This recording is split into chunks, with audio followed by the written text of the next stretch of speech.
For this meeting of the Council, members unable to join us physically at this location are able to join us remotely. However, they will not be able to vote and their attendance would be officially recorded, although their virtual attendance will be noted in the minutes. I would like to welcome the members of the public and press who are physically attending or watching on YouTube. With regards to the meeting etiquette, members of council, please can I ask you to indicate that you wish to speak by raising your physical hand or by using the hand up symbol on the Zoom dashboard. Please can everyone physically present continue to wear their face masks until they are invited to speak. After you have finished speaking, please replace your mask. If you're invited to speak, please use the microphones.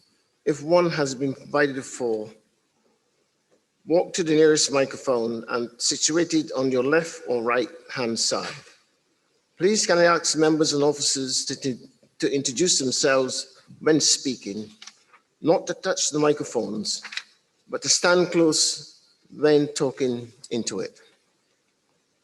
Be mindful of social distancing requirements during and after the meeting, and also to scan the location's QR codes for track and trace.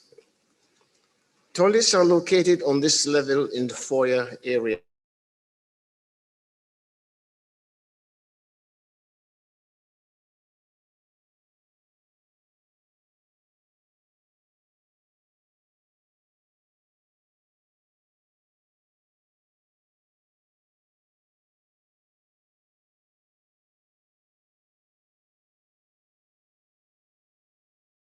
Located at the east of the building in the car park. There are no schedule for alarm tests. If an alarm does sound, by exit, I will to turn their mobile phones to silent mode. Item 1, apologies for absence. I have received apologies for absence for this evening's meeting from Councillors Abdul Muhit, Councillor Ahmed, Bailey, Blaney, Laguda, but I have to say I can see Laguda, Councillor Laguda on the screen, so I'm not sure if we should accept her apologies or if we should mark her as present. Councillor Pepiat, Magal, Murphy, Nazir, Nikki Waller, Muzabur Rahman, Siddiqui, Tripp, and Tony Wilson. Also, Councillor Lester Hudson, Mark Warner, and Councillor Ken Clark. Are there any apologies for absence from councillors to be recorded? Yes, sir.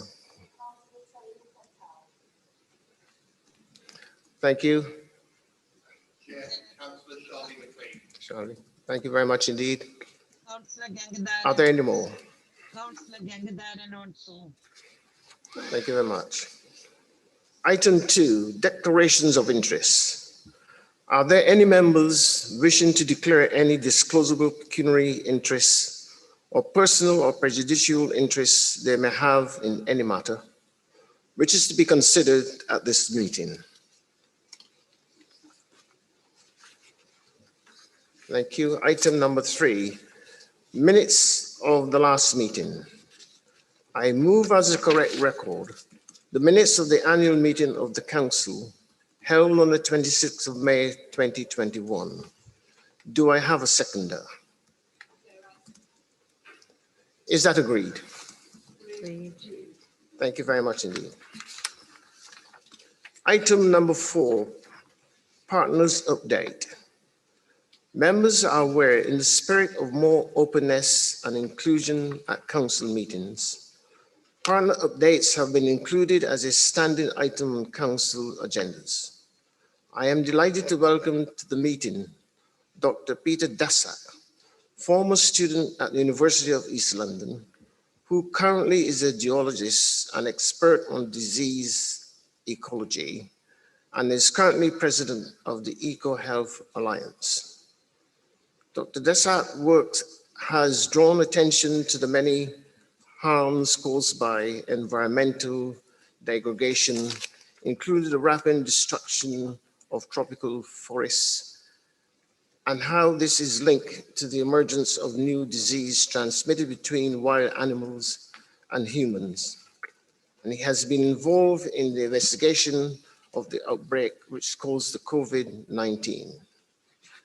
May I remind members of the public, as identified in the order paper, there is no provision for members of the public to speak on this item. Dr. Desark, you have up to 10 minutes, after which there will be 10 minutes for members' questions and answers. Dr. Desark is going to be joining us on Zoom. Good evening, Doctor. Good evening, councillors. Good evening, Chair. And I want to thank Mayor Fias for the invitation today. It's a great honour to have this opportunity to virtually revisit where I spent a good few years of my life in Stratford, East London, studying at University of East London. And I really enjoyed my time there. And it brings home a few things, the spirit and the sense of community in Newham that I remember fondly and think about regularly. I want to talk about how we all, in all of our communities, can help to prevent pandemics. We're all suffering from the horrors of this COVID pandemic. But what we found in looking at the origins of pandemics is that there are some fundamental drivers of these diseases that we can all try and do our bit to prevent. So I want to talk about how this has relevance here in Newham and around the world. You know, we've heard a lot about the origins of COVID. We don't know exactly what happened yet. I'm sure we will find out. But we do know that the first big cluster of cases was people in Wuhan, China, many of whom had visited this market and other markets like it. And this is called a wholesale seafood market. But actually, it sells more than seafood. It also sells wildlife, which is very normal in this part of China and other parts of China. And in fact, is part of a really industrial scale production of wildlife for food. These are traditional foods that people eat that have now been farmed and shipped into these markets around China. And it turns out that may be one of the key causes. And this wildlife trade is also a driver of other pandemics in the past. But to really understand pandemics, we need to go to where they originate. And what our work has shown is that the virus behind COVID-19, like many other viruses, including the one behind SARS, the outbreak that happened in China in the early 2000s, originates in wildlife, in this case bats, and we know other species can pick it up. And they live in these very rural, beautiful parts of China. This is in Huanan province in southern China. There are caves there that carry thousands of bats. And when we go to those caves and sample, we can find viruses closely related to the one causing COVID and closely related to the one causing SARS. And there will be many others in the future that have potential to emerge unless we do something about it. And I think that what I'm seeing in the policies that you're bringing forth into the community in Newham is a real leadership, leading the way for how we will build back after the pandemic and prevent the next one, so we don't ever have to suffer this again. And we all want that. So what do I mean by drivers of pandemics? Well, every known pandemic disease for the past 104 years, ever since the 1918 flu, has its origins in animals and in our interactions with animals. Animals carry viruses as a natural part of their life cycle. And when we make contact with them, we run a risk of picking them up. And what's happening on the planet right now is we're making contact with species in an unprecedented way because our population's so dense, because we're building roads into remote areas, and we're doing things like hunting and eating wildlife at an unprecedented rate. Now, a lot of those things have been going on for millennia, but it's the level at which they're happening now that causes the risk. In fact, we've shown, and many other groups now have shown really good science, that tells us that land use change, deforestation, urbanization as cities grow out into remote areas, expansion of farming and intensification of farming, and especially the wildlife trade and consumption of wildlife is a key risk factor for these diseases, some of which become pandemic. And our organization is committed to working on trying to reduce those drivers. Now, we're not saying that we shouldn't have any more agriculture or we've all got to eat vegetarian. What we're talking here about is, industrial scale production of food that's done in a way that doesn't account for the damages that it can cause through climate change, through biodiversity loss, and through pandemic diseases. Those three factors are linked. And, if we carry on in our business as usual, we will not be able to afford this. We've been looking at the economic cost of pandemics and the diseases that cause them. And what you can see here are some circles that represent the economic impact. The bigger the circle, the higher the number of dollars it's cost. And this is in US dollars.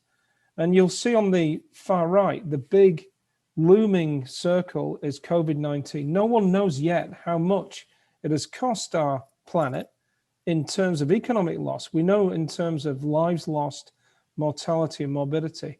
But we're talking trillions of dollars, tens of trillions of dollars. If we have one of these diseases every decade, it's completely unsustainable to live in what we're calling now the pandemic era. So we've got to do something different to get out of this. And I also want to make the point that the economic impact of these pandemics is absolutely borne out on the people in our societies that are the poorest, the least privileged, often the ones that aren't as educated as others. So there's an element of this. These diseases are driven by our consumption patterns and then come back to hit the people in our communities that are the least privileged. As many companies closed down in the lockdown, they were able to bear the brunt of the pandemic because they had the infrastructure and the wealth to deal with it. But we know that many of people in our communities had to go out to work, to drive buses, to remove our litter, to look after our parks. They're the people that continue to put themselves at risk just to keep their jobs. So I think that's something very important to bear. And that means that in a positive way, we know what's causing these diseases. We know how to drive our way out of it. And that will have a very significant economic benefit, if we do this right, to the poor and underprivileged in our communities. So the sorts of changes we're talking about will be transformative, but they have an incredible return on investment. We estimate that these diseases cost about $1 trillion annually if you break that apart year by year. Preventing them will cost about $20 to $30 billion a year.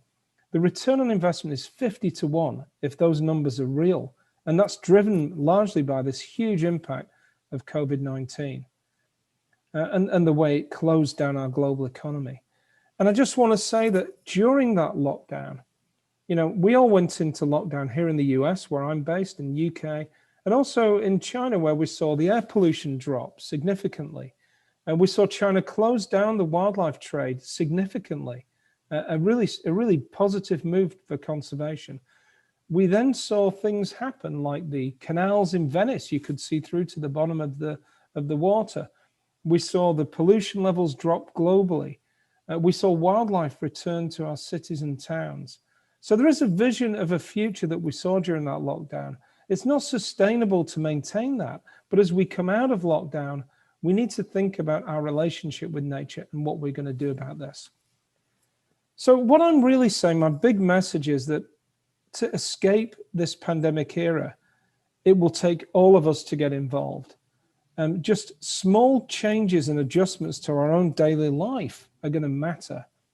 Recycling, living sustainably, making choices in the food that we eat, in the goods that we purchase, that reduce deforestation, that reduce the involvement of wildlife that could drive pandemics.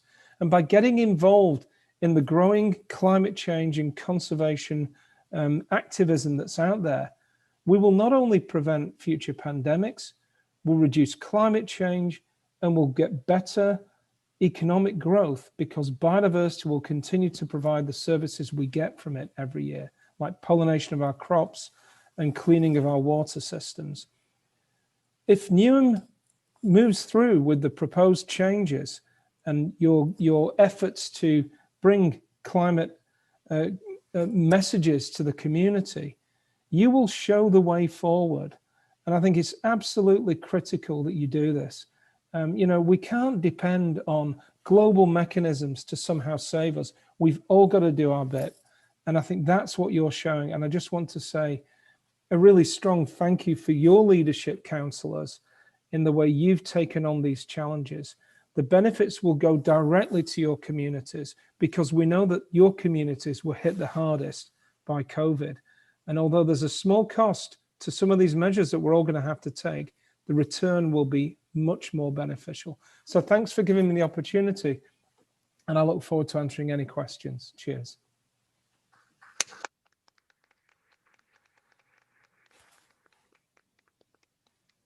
Thank you very much, Peter. Are there any questions from members? Yes, Sophie.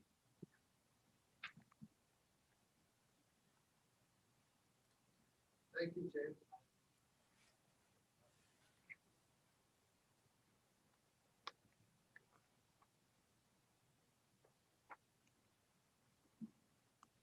Thank you, Chair, and thank you, Peter, for a very insightful presentation, and also your acknowledgement of the initiative that Newham Council has taken.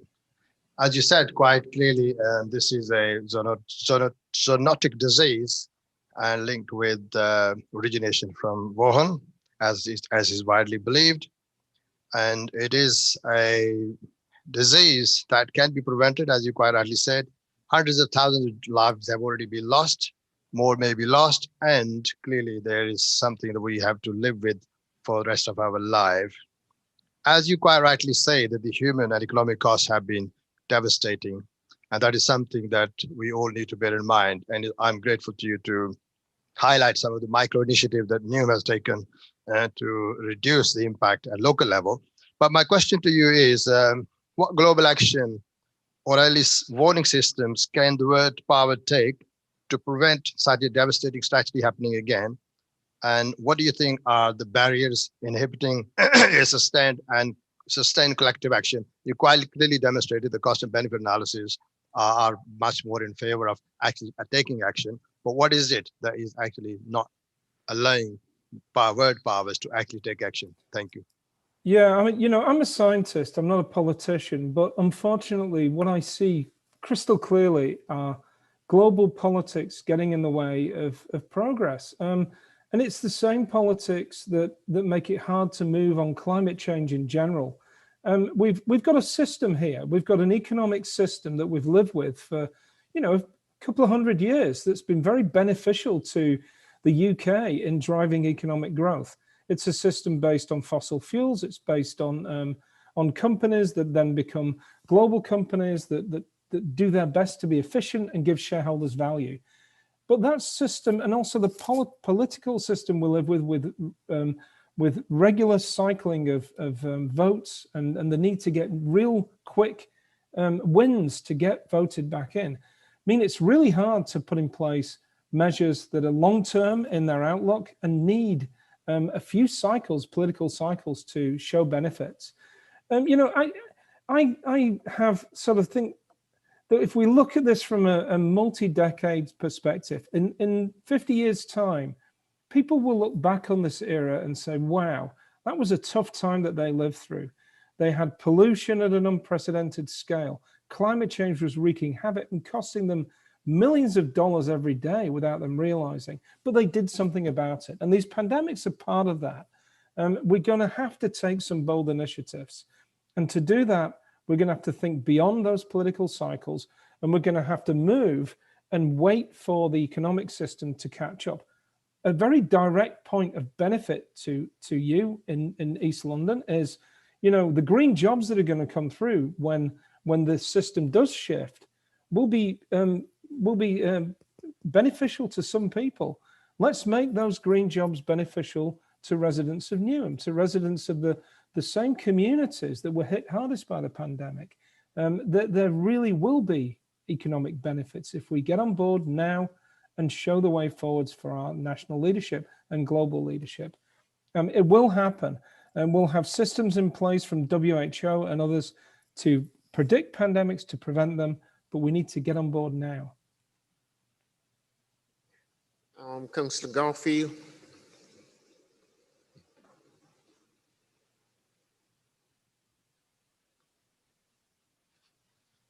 Thank you, Chair. Thank you, Doctor, for that presentation. Really rather enlightening. I particularly welcome what you said about political bravery and looking past political cycles into a solution that requires us to realize that this is beyond all of our council terms, political terms, and in fact about the future of the planet. I wanted to ask you, given that you've told us that we need to reconsider our relationship between ourselves as people who live in a major city and the urban environment, given that over the last year and a half even, throughout the pandemic, internationally, travel has slowed, particularly air travel. We know that in the UK, rail travel is still only at 45% of its level before the pandemic. And we're now seeing people slowly but surely getting back out there as restrictions are easing. Unfortunately, we're also seeing an increase in the purchase of secondhand cars and the miles being driven on city roads. And I'm talking specifically about the roads in huge urban centres like London and like the places that you've spoken about. So my question to you, Doctor, is what role and how crucial a role do you think sustainable transport and active travel will play in this rebuilding of our planet and our cities post-pandemic and looking forward to a new future and addressing the climate emergency? Well, thanks very much. And you're absolutely right. This is where your leadership comes into play, because we're now going into a very chaotic part of our coming back to normal life. It's going to take some time. People are going to be hesitant about getting on the tube or getting on buses and going back into work. So more people are going to be traveling. They're going to be, as you say, buying secondhand cars. We see the same thing in New York right now. But what we can do is start thinking ahead and putting those sustainable transport systems in place, whether that's in buses or in rail. The same problem is happening around the world in urban centers. But in 2 years from now, that system will be there and people will gravitate towards it as they become comfortable that the vaccines are working and that COVID's beaten down.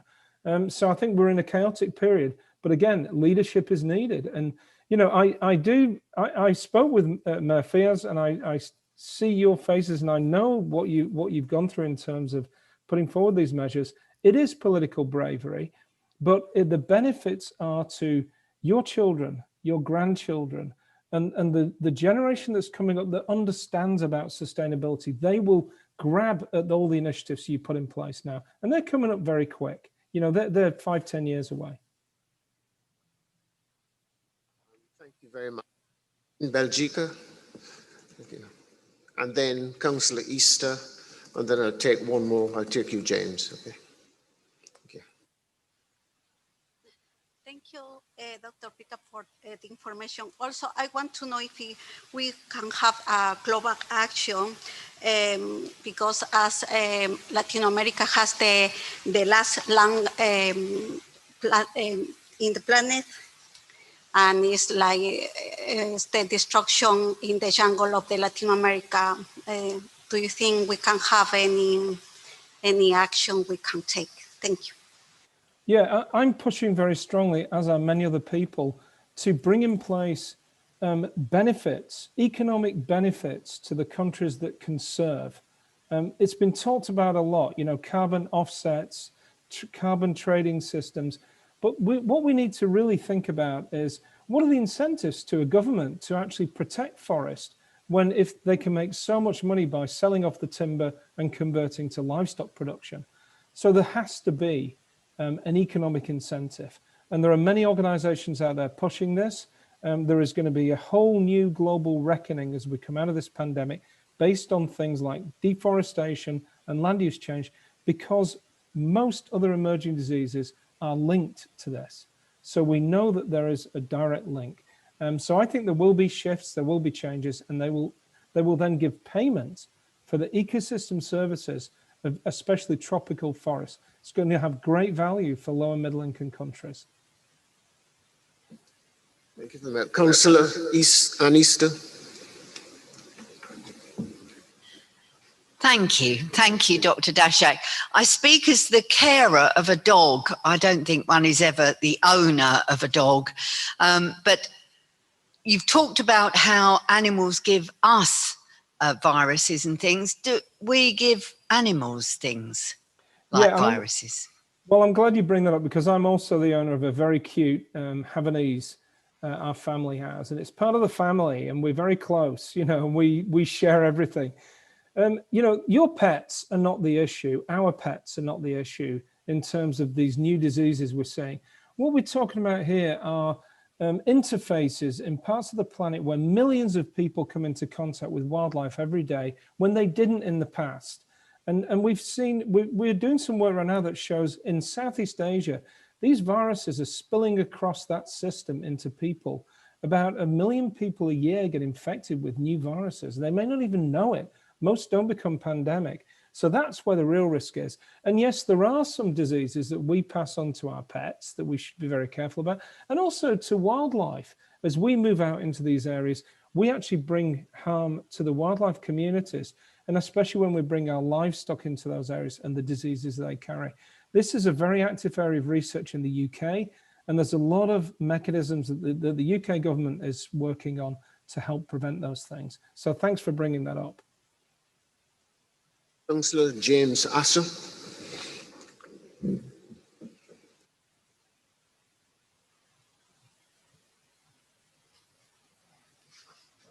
Thank you for the talk this evening, and I think particularly to agree on some of the points you've raised around where we are with our children and the generation to come. I think everybody hates change, and a lot of difficult decisions have had to be made, not here, across all councils, and lots more are coming, and central government too. But actually, when you go and speak to children and schools, they are very much on board with this. And my greater fear is not people shouting at us now, it's the 30-year-olds in 10, 15 years' time queuing up outside my door to ask why you didn't do anything when you knew about it. Just a thought on the kind of cyclical nature of life, if you believe in such things, in the sense that it's 100 years since we saw the big flu epidemic, and perhaps there was on a cycle 100 years in, we were due a pandemic like this. But we seem to have spent the last 10, 15, 20 years talking every summer about a heat wave that was a once in a generation event that happens annually, watching forest fires that happened once every 100 years. Then in the winter, talking about floods and snowstorms that were once in a generation events. There seems to me, therefore, a risk we could find ourselves, and you say, 50 years we may be looking back at this, but equally in 50 years, we may be talking about the every decade pandemic and getting into that same problem we find ourselves with heat waves and floods and the rest of it. And I suppose, I don't know if it was a comment or a question, but the risk of that, and do we have the measures in place, and are we in a position to be able to make sure we don't get into that pattern in the same way we've got into the pattern with the other once in a lifetime events that are now so frequent? Yes, thanks for that really important comment. This is not a once in 100-year pandemic. It's 100 years since the last very big one, but don't forget we've had HIV AIDS in the meantime, 40 million people infected. We've had H1N1 so-called swine flu that spread within 3 weeks around the world. Our research has shown that the frequency that these new diseases are emerging is increasing over time, about 5 new emerging diseases in people every year. This is not going to be 100 years to wait for the next one. Unfortunately, it's accelerating, just like climate change, just like the other issues that you talked about. So we need to wake up and deal with this now, or it's going to become so devastating. It gets harder and harder to deal with as we move forward. So, this is not a doom and gloom thing. Actually, I'm optimistic because I think recognizing why these diseases happen, dealing with all the politics and actually attacking the underlying causes and living more sustainably has so many benefits that it will be a brighter future for all of us. I have seen Councillor Shah, Whitworth and John Gray. to which I will allow you to ask your questions, but please be brief. Councillor Latmini Shah, thank you.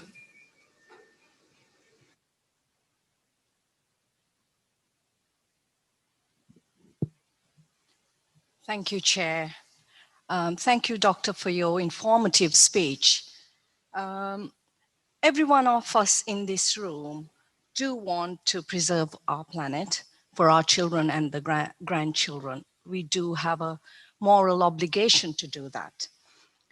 But I want to ask you for some advice, which is, if you know Newham, we're a borough with many deprivation and a lot of families with low income. And the generation zero is struggling at the moment. And what can you advise our communities, the small steps that they can take to preserve our planet? Thank you. Yeah, it's not easy. And I think, you know, you've got to find the mechanisms to allow people to adapt.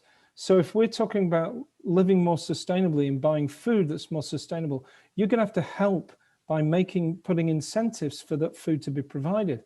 You know, allotments, recycling, that's your job, to give those incentives and then persuade people to get involved. Ultimately, there will be cost savings. And if those can be returned to the people of Newham, they will be thankful. You're going to have to log at each step of the way, we're doing this so that you will get benefits, and then show them where the benefits are. And then finally, let's not forget everyone else in the UK, including the places where they're not bothering to do anything, and including the political approaches where they don't care and where they want to just carry on in unsustainable growth. That needs to be recognized and they need to be held to account. So we need to work both ways on that, I think. Thank you. Councillor Whitworth.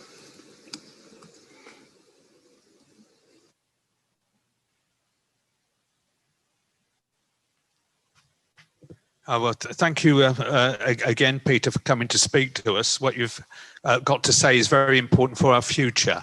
I understand from what you said that the increased transmission of disease from animals to humans is related to our penetrating more deeply into the animal's natural environment. But I wonder how this makes transitions more likely than in traditional societies where, you know, we've always eaten animals' bodies, and in many traditional societies and still today, we actually, people live under the same roof as animals, which seems to me to be pretty close proximity. But how is this current relationship making transmission of diseases more prevalent?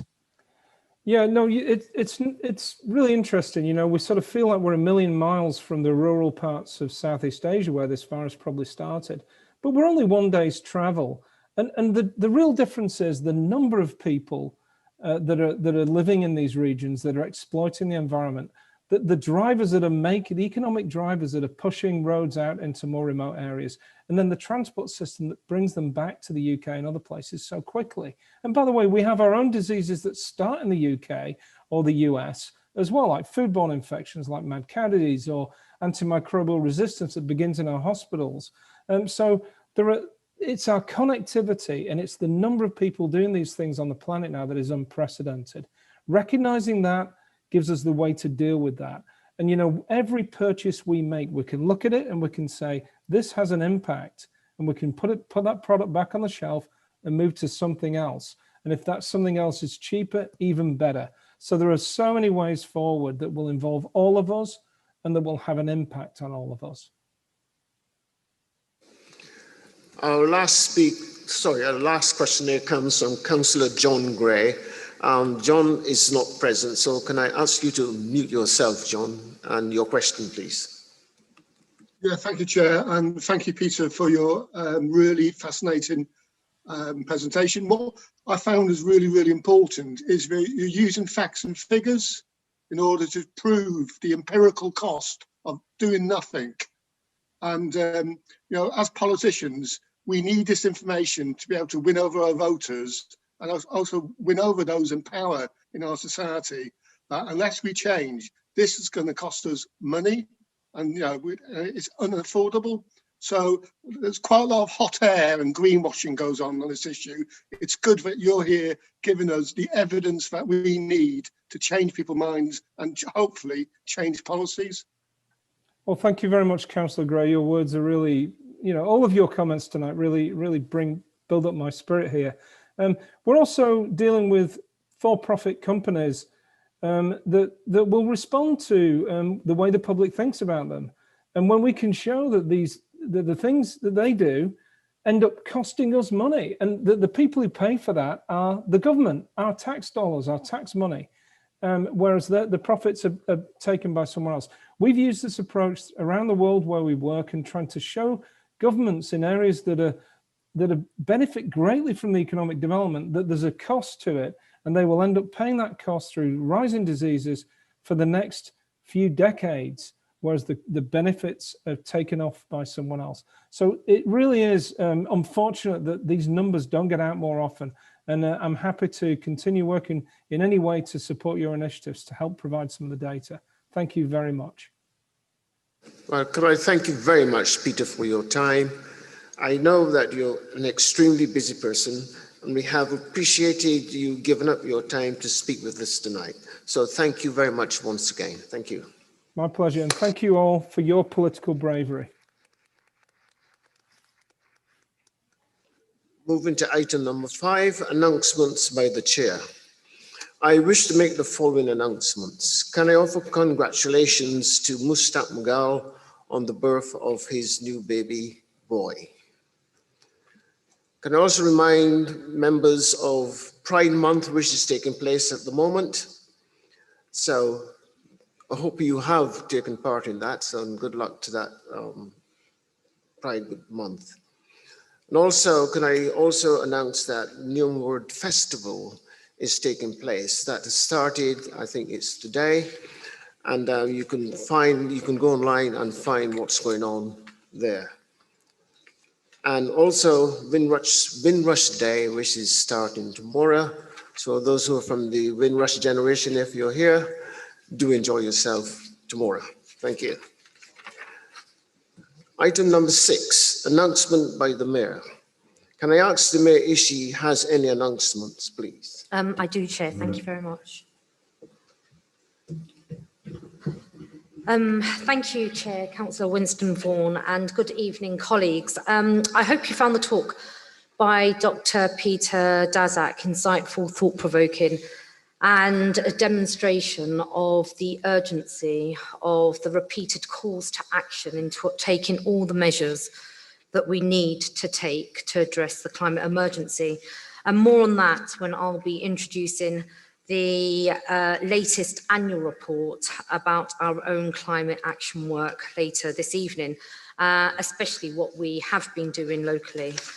I also want to take this opportunity to acknowledge the significance of what Dr. Daszak has spoken about this evening in relation to the COVID-19 reality we've been living with here in Newham and the UK since last March, when we went into the first lockdown.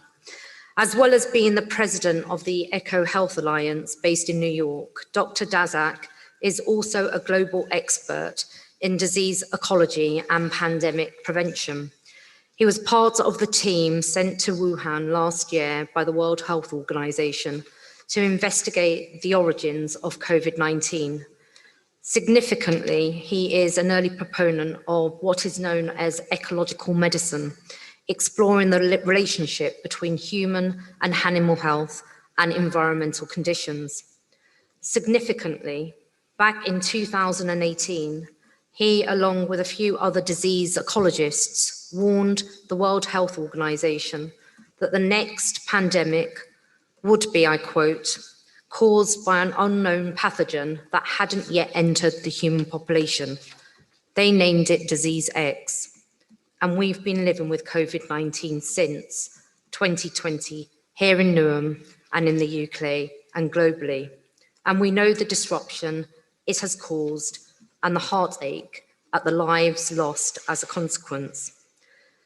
That's why I think we are privileged to have him speak to us all here at Full Council this evening, as it shows how the global impacts the local.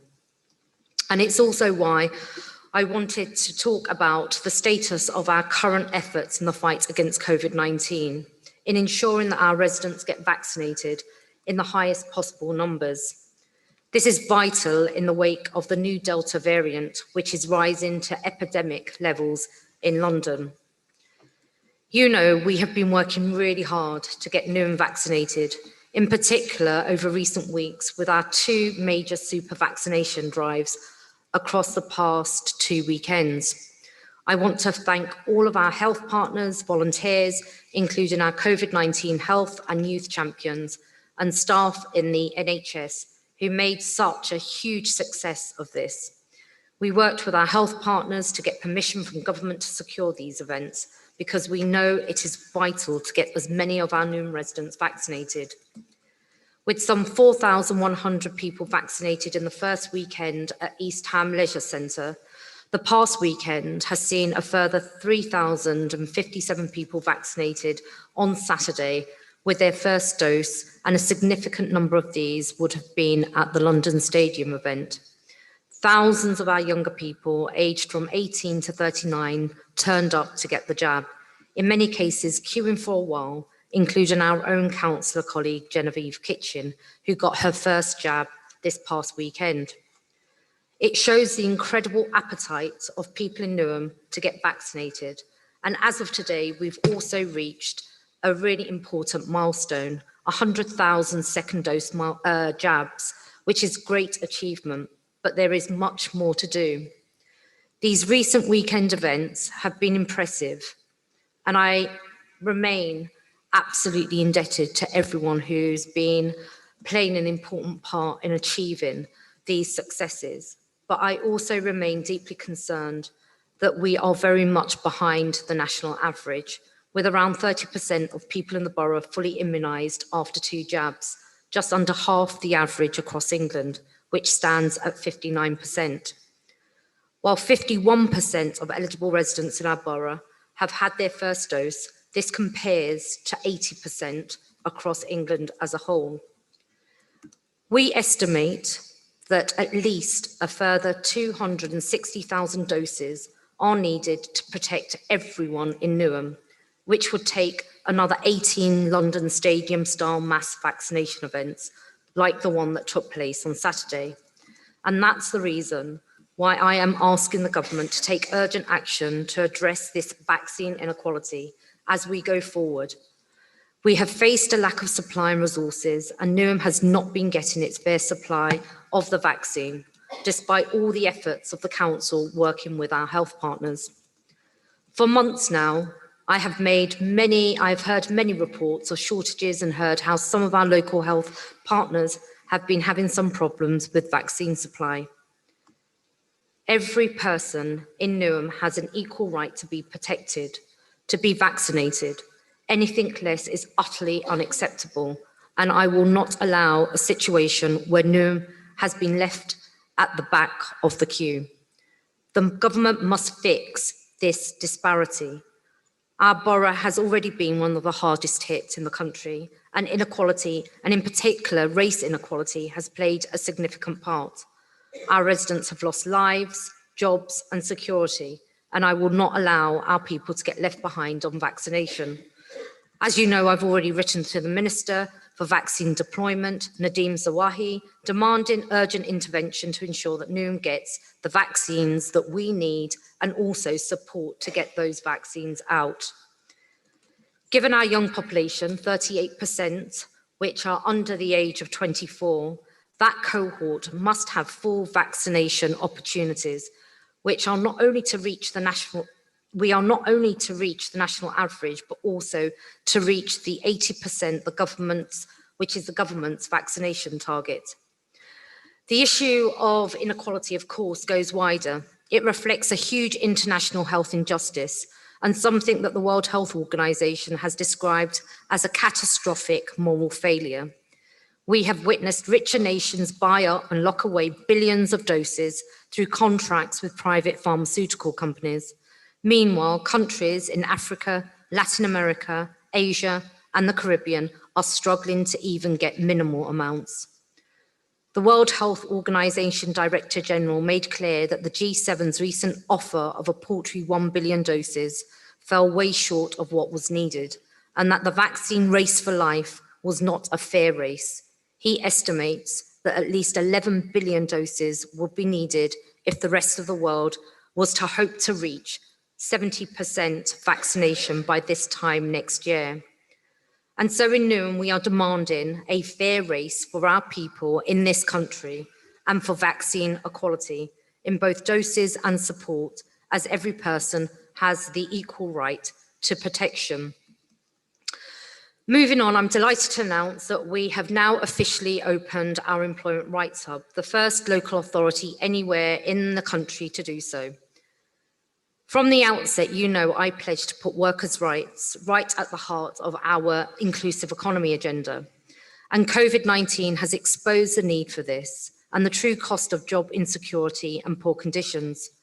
Colleagues will recall our research back in 2019, which revealed how people were faced with the choice between self-isolation and putting food on the table.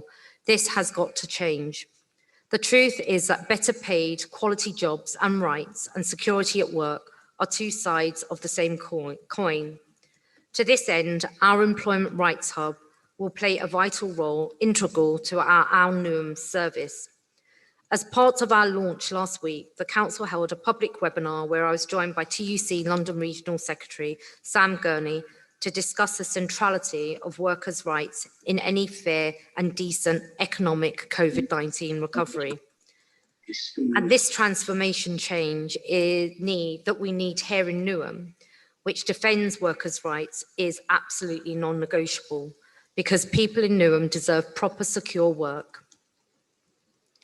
Early on in this term, I learned from our own research, and that research revealed how around a quarter of those working in jobs in our borough were not even being paid the basic national minimum wage. This really is an outrage, more reflective of Victorian Britain than 21st century modern Britain. Sadly, we have had decades of struggles to defend trade union rights. Government policies have sought to erode employment rights, hard fought for over the last 100 years. Women, Black, ethnic minority workers are hit especially hard, often concentrated in lower paid sectors such as social care, retail, hospitality, and in insecure work. So in response, the transformative changes to our local economy through our inclusive economy strategy, alongside interventions such as the Employment Hub, will be protecting our residents. Working in close collaboration with the TUC, it is now fully operational and physically open with COVID safety secure restrictions and measures in place, where all of our residents in need of help and support can make contact and seek advice. So I hope colleagues will get on board and help us connect residents with the hub. Finally, I want to comment on the ongoing global issue of Islamophobia, including here in the UK.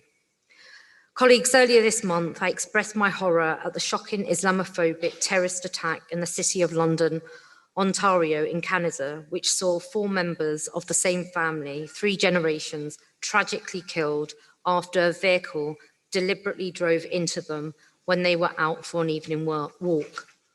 Salman Afzal, his wife Madhia Salman, their 15-year-old daughter Yumna, and 74-year-old grandmother Talat Afzal all lost their lives.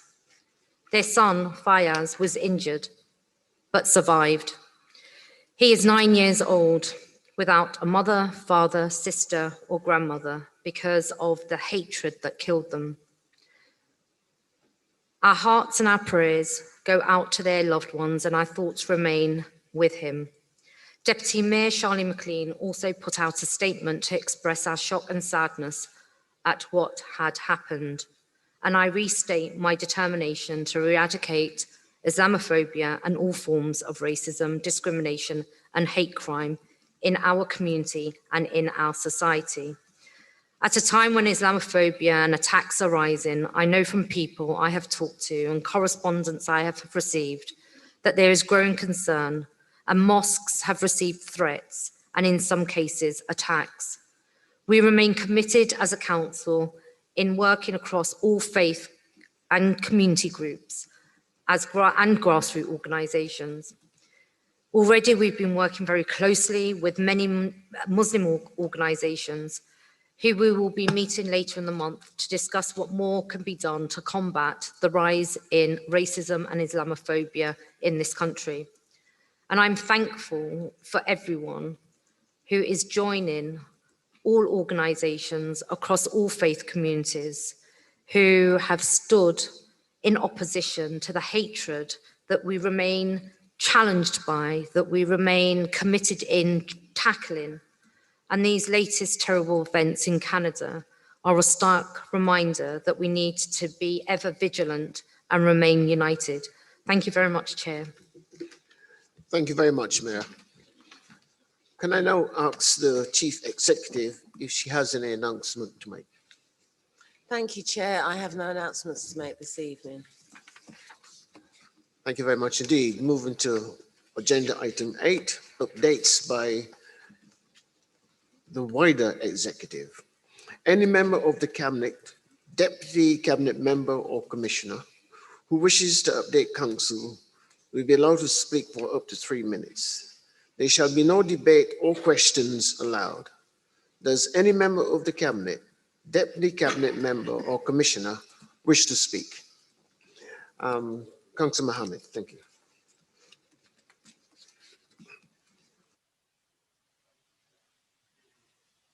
I'm very pleased to give this update to full council for driving forward our housing delivery. Is going to continue and focus over the next year on demonstrating that we are delivering on our manifesto commitments. So I've broken this approach into this delivery into 3 approaches. The first is resident first, the second is buying and building, and the third is homeless prevention and provision. So we are putting housing at the heart of the community and incorporating the housing white paper recommendations. As you know, in 2019, we held a series of tenant leaseholder forums. This was the first tenant engagement for Indian for over 10 years. And from this feedback, we were able to deliver a housing resident involvement strategy. And from that, we have a new resident involvement team. What we're trying to do is build our TRAs, Tenants Association. This will empower residents and ensure they have a voice. From this tenant leaseholder forums, we're now opening housing hubs across the borough, and the first one will be opening in Stratford in 2021, and it will be the first time face-to-face interaction with tenant leaseholders, housing management. It will deal with homeless prevention, bidding and allocations. As you know, in 2019, we introduced housing liaison officers. They've been a real value to our resident tenant leaseholders, and it's enabled for our HLOs to look at tenant issues on our estates. They've been dealing with repair issues, and they've been able to carry out tenancy audits and inspections. And they've been a great presence on our estates, and we are looking to expand this team to smaller patches. The other thing that we're looking at is specialist roles. So we're currently going to employ a design out crime officer to work on ASB and work on our estates. We're looking at investment on our existing stock of £45 million capital development programme, which will look at windows, doors, lift upgrades. We're also spending £3 million on fire safety work. The other significant piece of work is green energy. So we're looking to upgrade all our existing stock. We're looking to make our existing stock more greener. So we are looking at things like solar paneling, solar heat pumps, and we want to take our housing to the next generation. And also we want to reduce costs to our tenant leaseholders on their heating and energy. Also, quite significantly, in July 7th, we passed cabinet paper for cynical decoration. So all our existing blocks across the council will be getting an uplift and look really nice for our resident tenant leaseholders. The next thing is building and buying. I can say that the mayor's commitment for 100 affordable homes is on target. We want to build on that. We want to look at all our sites around the borough, and we want to really deliver on housing. We're also keen to work with housing associations around the borough and make sure that our new residents get nomination rights. Another great initiative is airspace. So we're looking to add capacity to our existing homes. So we want to build on top of our existing council blocks, and again, it's making them more energy efficient and meeting the CO2 targets. I think one of the great things that I can talk about is the acquisitions board, and what we're looking to do is buy properties in the borough for our housing need, especially in temporary accommodation, and this will ensure that we're driving up standards and we're not held to ransom by landlords. We want to work with partners. We want to also, this will bring a long-term saving to the general fund. And I think one of the biggest things is about our regeneration scheme. So we're very keen on co-production, and again, it involves the resident involvement strategy. The next thing is homeless prevention and provision. You know, we've had a HPAS restructure where we have been focusing on prevention, and since October, our TA numbers have gone down, and this is due to the early intervention. We're also rough sleeping. You know, I think we've really worked hard, and we've got our rough sleeping figures in the borough down to single figures. And I think it's my health colleagues who have really helped housing, and it's been a great partnership. But also, we're looking at where we're going to have our first homeless rough sleeper assessment centre in the borough. I think one of the main significant policies is the allocations policy review, which will mean that we're taking a work-based element from housing, and we are going to be solely focusing on overcrowding and health need. And also, you know, we're increasing the period that residents live in the borough. So if they live in 3 years in the borough, they're entitled to housing. We want to work with our renters' rights service. We want to, you know, preventing homelessness and poor conditions. We're working with the renters' union. Sorry. Could you bring it to an end, please? Yeah. Sorry, Chair. Let me just go on to the last part, which is PRS enforcement. So basically, we want a strong PRS enforcement team to approach bad landlords, issue fixed penalty notices. We want to build on our licensing scheme. And basically, we want to campaign for change, and we want to be involved in standards review. That's it. Thank you, Chair. Thank you very much for that.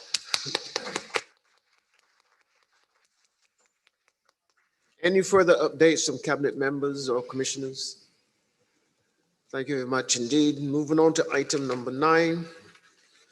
I call upon Councillor Anthony M. McAlmont as chair of the Overview and Scrutiny Committee.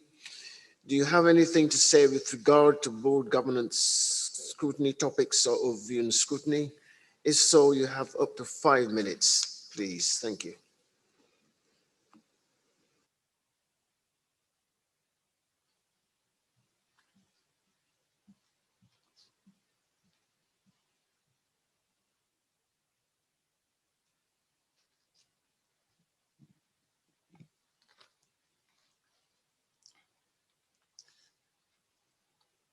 The scrutiny annual report I introduced at the last full council meeting gave a strong sense not only of what scrutiny has achieved in the last 2 years, but also of where we are at presently. By way of information, I should like to inform you of the following Scrutiny Commission's report that are scheduled for Cabinet consideration on the 7th of July. Please bear in mind that each of these comprises a significant body of evidence gathered over a period of time, or accumulating in recommendation to the executive. These include the following: mental health scrutiny review, coronavirus 19, serious youth violence and effect on young women in the borough, and modern slavery. Besides these, the Coronavirus Commission work is ongoing, and the Cladding Commission has started its important work. The Scrutiny Commission, looking at the relationship between Black boys and the borough, has just agreed its membership and will now start its work with a view to reporting in early 2022. Another major milestone for scrutiny is that the scrutiny protocol has been completed. It features elsewhere on this agenda tonight, so I will talk about that separately. For the year ahead, review and scrutiny and the fourth theme commission would meet to undertake their work as per their work program. The Budget Working Commission will start its work in September. This happens every year, and the argument for agility and flexibility in relation to its work is now a well-rehearsed argument. A scrutiny review based on the excellent contribution of Sir Michael Marmont at the recent full council meeting will also be conducted through the Health Scrutiny Commission. In addition, scrutiny is developing its work program for this municipal year. Following an informal consultation with Scrutiny Commission members, cabinet members, senior council officers, a public and formal introduction and work program meetings scheduled for Overview and Scrutiny Committee and each of the commission are agreed. Key stakeholders have been invited to each of the meetings. Quarterly scrutiny chairs and lead members meeting will be held to review the forward plan for scrutiny, highlight any pressures and issues before going to Overview and Scrutiny Committee, review any pre-scrutiny work, potentially challenging decisions, waivers, or urgencies requirement. Finally, I want to refer briefly to the increased role of co-optees in scrutiny during the coming year. Greater use will be made of co-optees this year, as outlined in the scrutiny protocol. A transparent and open process is being put in place to ensure the selection of co-optees is based on technical skill set relevant to the subject matter under scrutiny. This will bolster the independence of scrutiny commissions and will significantly augment technical expertise which the commissions need to formulate implementable recommendations. Chair, I ask Council to note my report. Of Council, do you have any questions?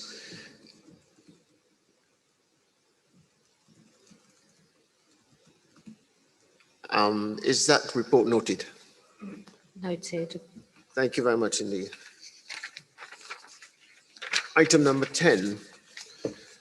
No requests made to the Chief Executive for staging of a deputation at this evening's meeting.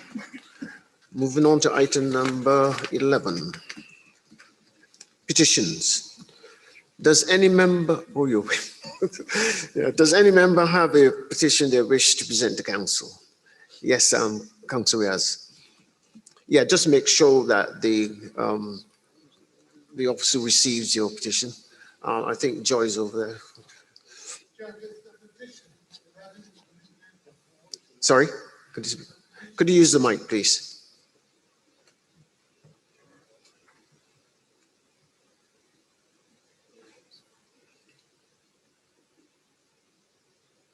Chair? Yeah, go ahead. Chair, this is a petition from the resident of Little Ilford Ward requesting the council to deal with the antisocial behaviour around Romford Road and Stranding Road. And when they call the police, sometimes they get the response, but they've been informed that police don't have a funding. And we need to request to the mayor and the council to make this a priority, because there's all sorts of antisocial behavior. There's prostitution, there's a parking on a pavement, driver using no entry signs. It was much better last year, and the ward council, Little Liverpool ward council, took it up, and the officer dealt with it, because now the police have other responsibility, and they said they don't have a funding, and we need to request to the mayor and the council, and people are really fed up because it gets worse and worse. So please, I'm requesting council on behalf of the resident, if there is an issue for funding, please could we somehow fund these officers so they can give. Thank you very much indeed. Any more petitions? Item number 12. There are no questions from members this evening, so we can skip that. Moving on to item number 13, questions by the public. We have received 8 questions from members of the public. The questions submitted and the answers are those which appear in tonight's order paper. The answers will be emailed to questionnaires and will appear in the minutes of the meeting. Can I ask if there are any member of the public who has a question appearing in the order paper and wishes to read it out?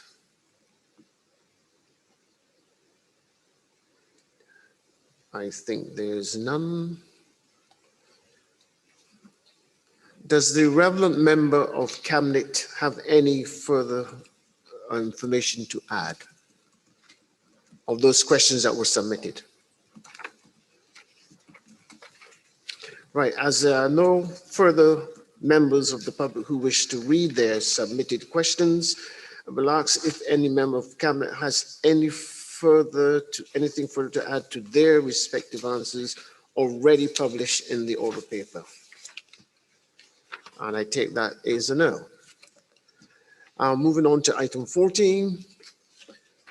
Speeches. We have no speeches from members at this evening's meeting, which takes us to item 15, motions. We have not received any motions at this evening's meeting.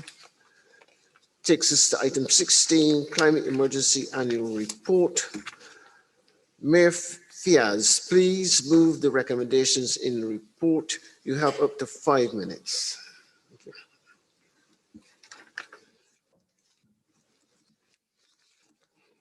you.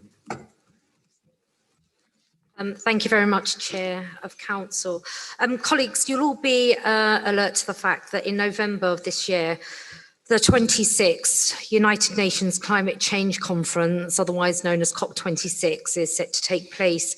And as you all are aware, this is an important opportunity for the nations of the world to come together to discuss the challenges facing our carbon emission targets.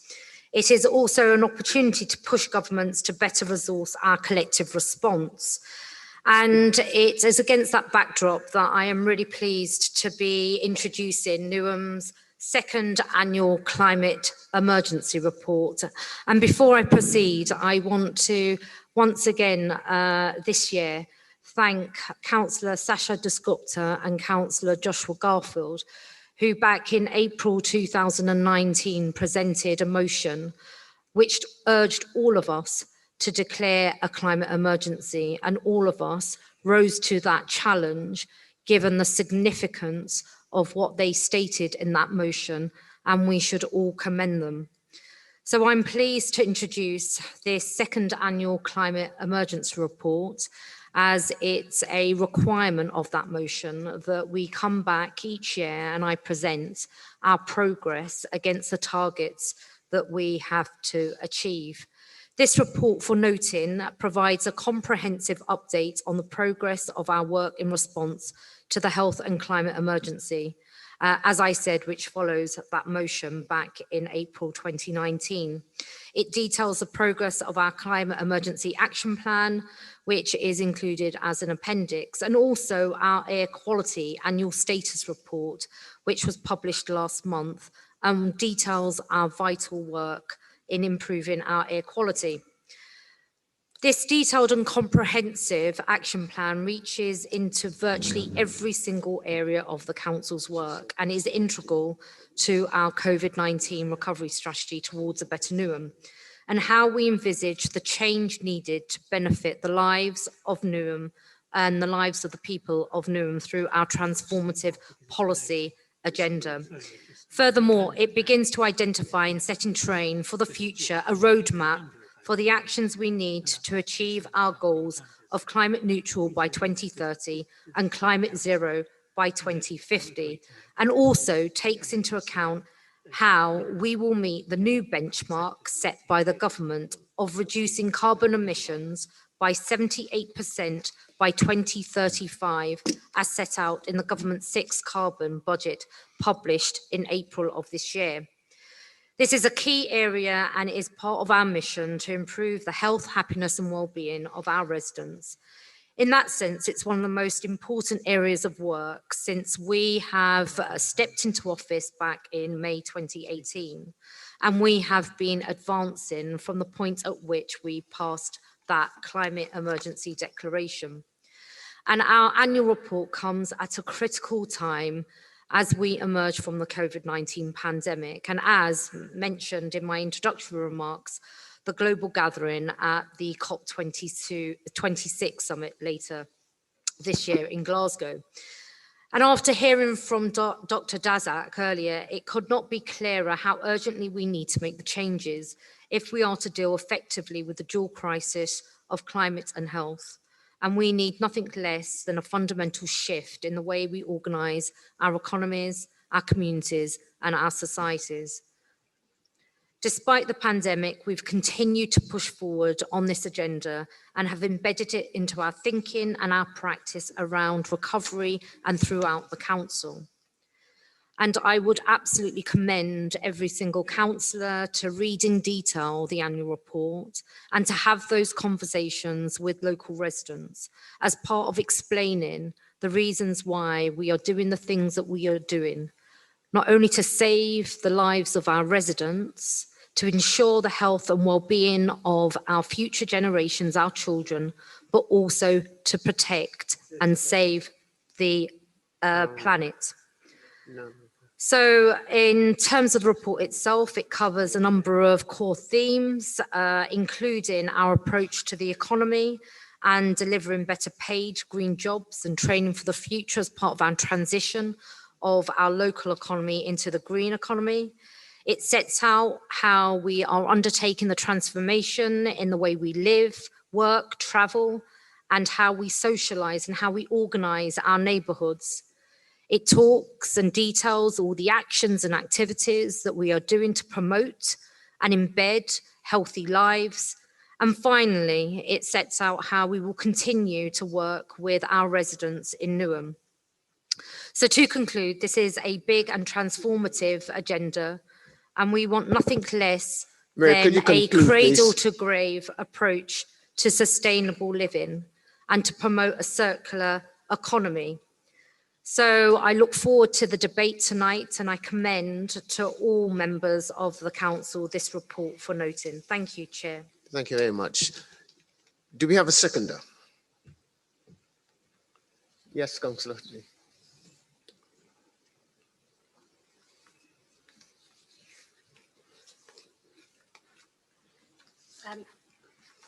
I'm delighted to second. Thank you, Mayor, for bringing this report forward, and thank you to Josh and Sasha for holding us to account. It is both a great celebration of the work done in members and the public's name, but it's also a benchmark to hold ourselves to in the future.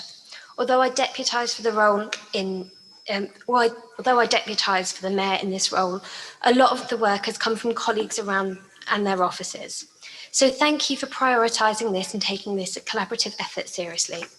I'm sure you will have all read the 24-page report, But for members of the public who are watching and might not have seen it, let me just tell you some of the highlights, and apologies if you've heard them before, but I think they're worth repeating. As an organisation, Newham Council has reduced our CO2 emissions from 16,847 tonnes in 2014 to 15 to 7,125 tonnes in 2021. And you can read more about that on page 50 of the big numbers and 6 of the little numbers. Thank you to the Pensions Committee.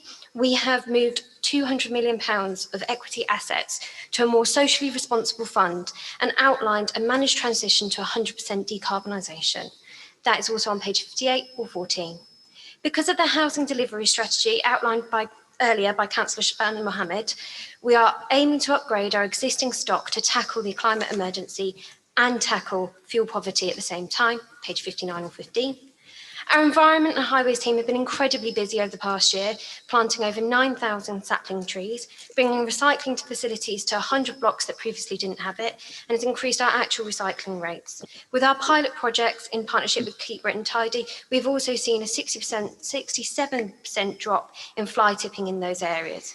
Additionally, our air quality network now captures 90% of all air data, and in a contentious pilot, we have proven that council intervention has reduced air pollution by an average of 28% in that area. Newham Council has also held youth climate assemblies and community assemblies to spend £100,000 on their local area, many of which included green projects. Thanks to our schools and young people's teams for encouraging children and young people to become active and part of the conversation.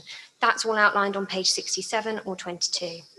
Thanks again to our public health teams for running public health campaigns to increase walking and good air quality practices while also tackling a pandemic at the same time, pages 51 or 7. And finally, thank you to members who have looked past this political cycle, just like Dr. Dashner said, and asked us to, and back the emissions-based parking system. We've now joined 16 other local authorities and are helping our businesses and residents to transition to greener vehicles. Additionally, there is also economic support in the form of the community wealth building grants for that transition. This is just a slice of what we have achieved, but there is so much more to do. And as outlined in the report, we are not taking these steps or the progress we have made lightly. Thank you very much. Thank you very much, Councillor Kitchen.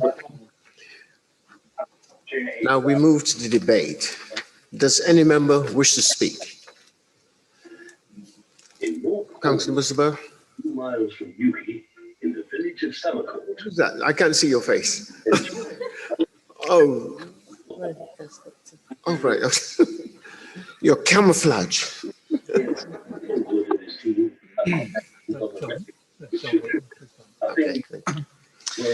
Thank you, Chair, for allowing me to speak on this. I want to first of all commend the Mayor, who's the lead member on this, for the Climate Emergency Annual Report. Climate change is one of the most important global challenges that we face in our lifetime. Earlier today, we heard Dr. Daszak tell us the importance of living sustainably to prevent a future pandemic. It is no good taking small measures, but as Dr. Daszak points out, it has to be transformative. Ensuring the health and well-being of our residents is a priority for us as an administration, as this report rightly notes. COVID has shown the deep ingrained inequalities that exist in our borough. I remember Councillor Assa's determination to keep our green spaces open. Having access to clean air and open space should not be a privilege. The report rightly notes that making transformative change is a multi-pronged approach.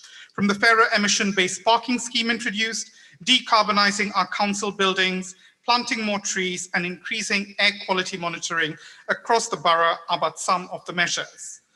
Thanks to Councillor Garfield and Councillor Dasgupta, who first brought this motion to full council. It is very encouraging to see that this has been taken across the various directorates, as Councillor Kitchen just pointed out.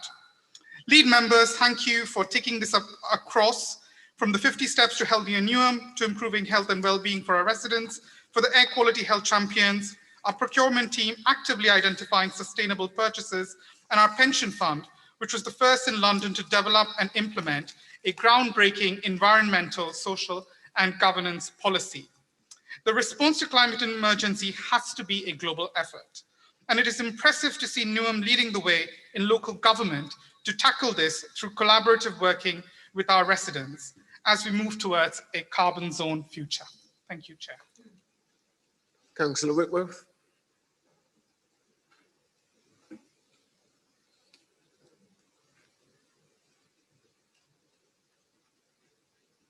Thank you, Chair. I welcome the report and the account of the progress that has been made and the ambition for the future.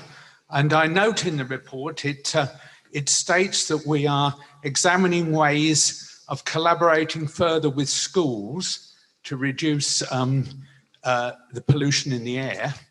And I very much believe, and I've said this actually in another place, that I believe we need to work with schools to convince the present generation of school students that the future is for them not to aspire to have a motor vehicle in the future and not to use it as part of their everyday life. And so we need to do more work, I believe, with schools to encourage active travel, in particular, encourage cycling and schools to engage in cycling proficiency, road safety. And from the council side, we need to help to make sure that the roads are safer for young people to, well, for everybody to cycle on, and also that the streets are safer for people to walk in at all times of the day. Now, I also accept that the present generation of motor car users, I hope we can persuade them to reduce the use of car and in some cases give up, but I do accept that most people now owning cars believe that they are necessary and are attached to, they enjoy using them. And I think we must accept this. And for them, we must focus on lower pollution fuels. And I do believe that the plan to introduce electric vehicles is necessary for a short-term strategy. And I do think, I know there is work being done, including in installation of electric charging points. I do think we need to try to accelerate this more so that we actually are ahead of demand, as well as campaigning to make the transfer to electric vehicles cheaper and easier to do. Thank you. Thank you very much. Councillor Belgica Bueno.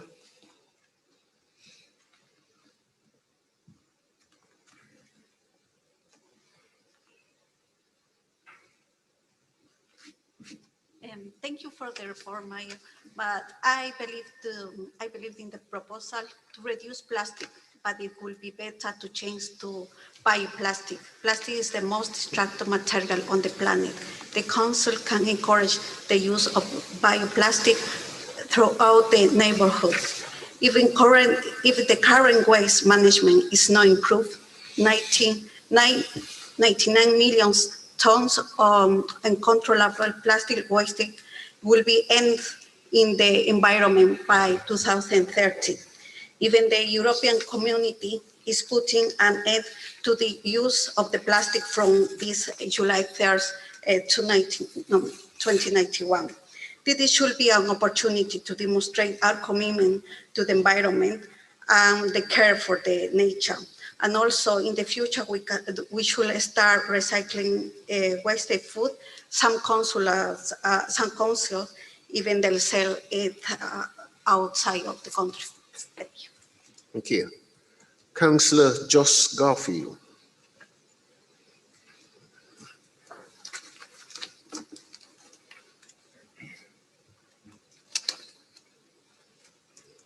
Thank you, Chair. And thank you for this report, Mayor Fiaz and the executive and all councillors who've been involved in its preparation and soon to be implementation.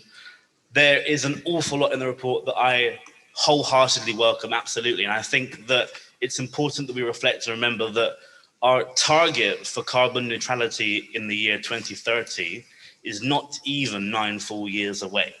We are quite literally, after this year, only 2 further European Cups away from this target needing to be met, by which time I'm sure we all hope by then it has been brought home, but there's no point in it being brought home to a country that is not taking the climate emergency seriously. We recently saw world leaders gather in the southwest in Cornwall for the G7, and we know that we have a Prime Minister who chose to take that journey from London by aeroplane. As risible and as offensive as that may be to many of us who want to see a sustainable future for the UK, for Europe and the world, it's important, I think, to remember that whether or not it was a commercial or private plane, if transportation from London to Cornwall was done commercially, it is 4 or even 5-fold cheaper to do so by plane than to do it by train. At the moment, methods of sustainable transportation are not always, if not hardly ever, cheaper than doing so by methods that are not helpful to our sustainable future as a planet. And that is something for which we have to understand moving forward to 2030 and the goals that we're looking to reach. We're going to have to do our bit, not just as a council, but as every single resident in this borough, to understand that there are personal changes that we need to make in what we buy, in voting with our wallet, in making sure that we're, as Councillor Guanya has said, reducing the type of harmful packaging that we're using, and ensuring that shorter journeys that we make, that we do so by foot or by bike or by public transport. Because otherwise, the measures that we see in this report as we move towards 2030 for the purpose of ensuring the planet is safe for our children is going to have to accelerate and accelerate and accelerate. And eventually these changes will not be so incremental, they will be a lot harsher. And we're trying to avoid that as a local authority.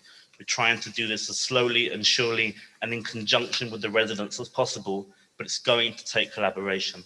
I'll end on just one thing.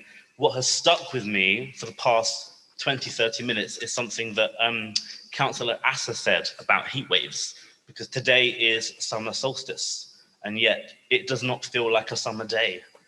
And last week, we certainly had a heat wave, 2 days. 30 seconds, Councillor. Of course, Chair. 2 days almost hit 30 degrees in this part of London. Climate change is not something that we talk about potentially affecting us in the future. It is something we are currently living through. A heat wave a year is not normal, but now it's something we can come to expect. So let's ensure that these measures are the beginning of what we do as a borough to ensure the safety of our planet's future. Thank you. Any further contributions? Councillor Assel?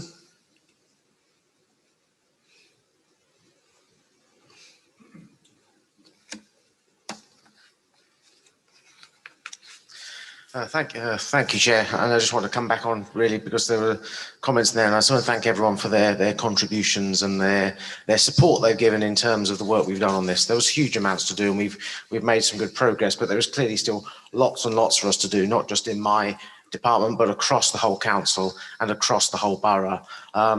Comments have been made about some of the important things we need to do, particularly around children and schools, and we know from our survey of children that only 2% cycle, but 20% want to. And therefore, we've got to provide the access and the facilities, as Councillor Whitworth has pointed out, to make sure people can. We've seen, since we've been introducing some of these measures, some of the enthusiasm. 2 years ago, we didn't have any healthy source streets. We now have 11, another three schools going in next week. We've got dozens of schools now coming to us asking for it because they can see the benefits both in terms of the climate, but also in road safety. Since we've done this year our first major street tree planting, reception from residents has been huge. Lots of responses and requests for more next year. We'll be going for that. We know we've had some difficulties over the last year with the pandemic in terms of funding that used to come from TfL, used to pay for a lot of these measures. So we're applying for whatever emergency funding we can. But my plea really is to councillors and to residents watching. Clearly, as we've been doing this work, more people have become interested. We've been getting requests. It's no surprise that the community assemblies have been getting lots of information and lots of requests for projects around these areas. So what I would say to councillors, let us know what's going on in your ward, where we can do it, from small projects to bigger schemes. Contact us, let's input, let's find something so we're doing something in every ward. And if residents are watching and you've got an idea, don't think someone's going to pick it up. Don't tell us. I'd rather we heard from you about an idea that we're already doing, but all those small ideas add together to add to this contribution. So please do take part. This is going to be a whole borough effort and a whole council effort, and I think working together there's huge much more. So when we bring this report back in a year's time, there's lots and lots of smaller projects in local areas that we can add to it that will really contribute to our bigger scheme. Any further contributions? Is that sugar? Oh, okay. Thank you. These masks are rather large, aren't they? Hides your face. Thank you, Chair. And thank you for bringing this report, Mayor. And I would like to see that there should be more from our council to do to the environment. And I appreciate the measures you have already taken. So one of my colleague councillor already pointed out the issues of the food waste management and the plastic recycling. We are well poor about we need to furthermore in this regard that can be contributed to the contribution of carbon emission. Another thing is I would like to suggest our Newham, very famous about the ethnic origin of our people living in this borough. And their food traveling miles on this global because of their food is growing, cultivated thousands of miles away from our country. So what we can suggest is that we can explore the chances of growing oriental foods in this country or near around the farm culture area. So we can contribute to the carbon emission because of the traveling. For example, the coriander leaves and the mint leaves. And these are the very minute things we can be growing even in our home. So I even started to do this. Then I realized how we are contributing to this environment by just simply going to the market and buying our oriental foods such as the coriander leaves and the mint leaves. And I agree that we are increasingly became a green borough. So because of including our mayor's contribution towards the protest against the silver tunnel coming into our borough. So we need to reflect all these measures in our building constructions and the traveling and everything is coming into our borough. It can be avoidable, whether we need to think twice, the further way we can contribute reducing the carbon emission into the environment. Thank you. Thank you very much indeed. Brings us to the end of the debate. Mayor Fiaz, you have the right to reply.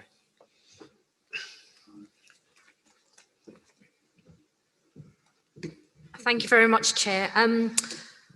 I just really wanted to pick up on the point that Councillor Garfield made when he made reference to, the 2030 ambition being some 2 Euro cups away, which I think was a really brilliant popular culture analogy, if that's the right term to use. But it really just amplifies the seriousness and the urgency of what we need to do, what we have been doing. And just really in response to the comments made by both Councillor John Whitworth and Councillor Sugar, really to re-emphasise, we declared a climate emergency in April 2019, just over 2 years ago. And since then, the significance of what we have done in the 9th largest local authority in the country, in a borough where we have 353,000 residents living, should not be underestimated. In just over 2 years, we have got to one of the most credible, impressive positions with regards to our pensions investments and how we have decarbonised and are in the process of decarbonising our council buildings. In April of this year, 2 years after we made a climate declaration, we ensured and we announced that every single light that we manage in every single one of our streets and in all the buildings that we own are from sources that are 100% renewable. These are not insignificant things, but colleagues are right. We can make all of these interventions, but if we do not encourage and shift the behaviours of our residents in our communities, in our neighbourhoods, those interventions will only go so far. And one of the most significant things I'm looking forward to working on in the coming year, as we continue to progress with our commitments to meet the 2030 and 2050 targets is working with Councillor Terry Paul and other colleagues in the Cabinet, in the wider executive and across the Council with regards to repurposing our budget to ensure that it's a green budget, that it enables us to be able to continue the progress and the transformation that we need. Thank you, Chair. Thank you very much. The report is for noting. Is it agreed that we note the report? Agreed. Thank you very much indeed. Item number 17 in your agenda. Can I call upon Councillor Mark Almont to move the recommendations of the report? You have up to 5 minutes.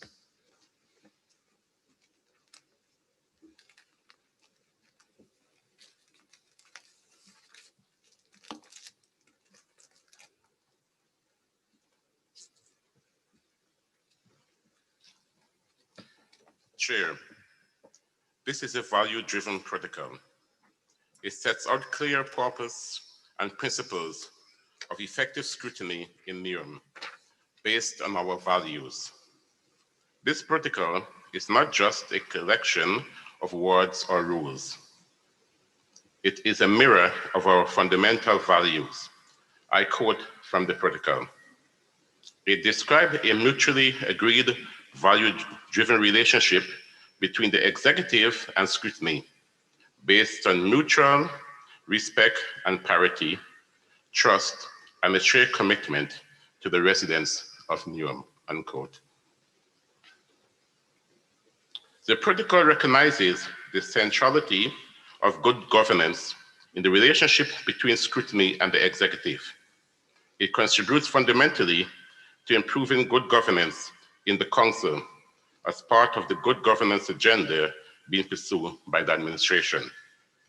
In summary, it enhances decision-making by ensuring that there is a positive and productive system and culture of accountability, transparency, pre-decision scrutiny. And of course, we are here because of and for our residents. Scrutiny's overriding purpose is to help improve services and outcome for residents. It achieves this by acting as a critical friend, holding decision makers to account, and bringing new ideas to inform the development and improvement of policies and services. We will now improve residents' engagement in scrutiny. From the development of the work program through to participation on scrutiny commissions and taking evidence. Scrutiny needs to become increasingly residents-focused in the months and years ahead. Indeed, this protocol makes specific provision for this in paragraph 7.1. Chair, whilst members and their support officers will often have significant insight and an understanding of local people and their needs, the provision of outside expertise on scrutiny bodies can be invaluable. The protocol encourages consideration and flexible use of co-optees as and where relevant to the annual work program.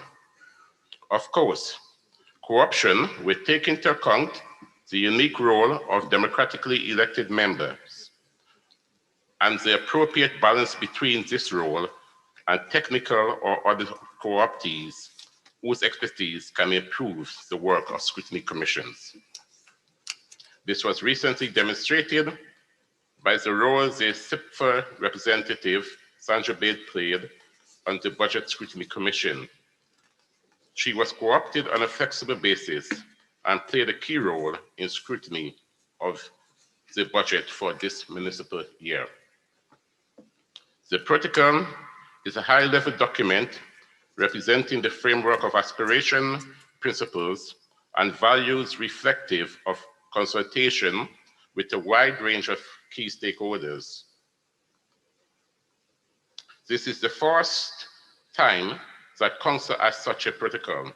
It represents a strong and innovative start to a refreshed scrutiny and robust foundation for the future. While it is an excellent framework produced through wide-ranging collaborative consensus, and there will still be aspects which will need to be ironed out as we implement it. Together, we will refine it in the months ahead. On balance, scrutiny and the executive protocol is another milestone for this council.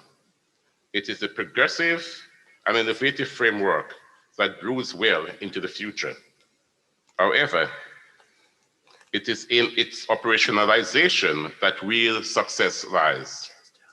All of us have a role to play in implementing it, making it real for all as we embed it in the operation and the operational fabric of the council.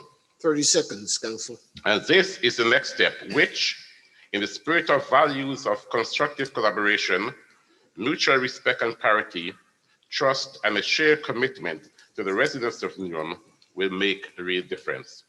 I therefore extend an invitation to all to support the implementation of this protocol to ensure its success as we collectively continue relentlessly to focus on improving the quality of life for our residents and the borough they live in. Chair, I commend the report, the protocol to Council. Thank you very much indeed. Councillor Garfield to second.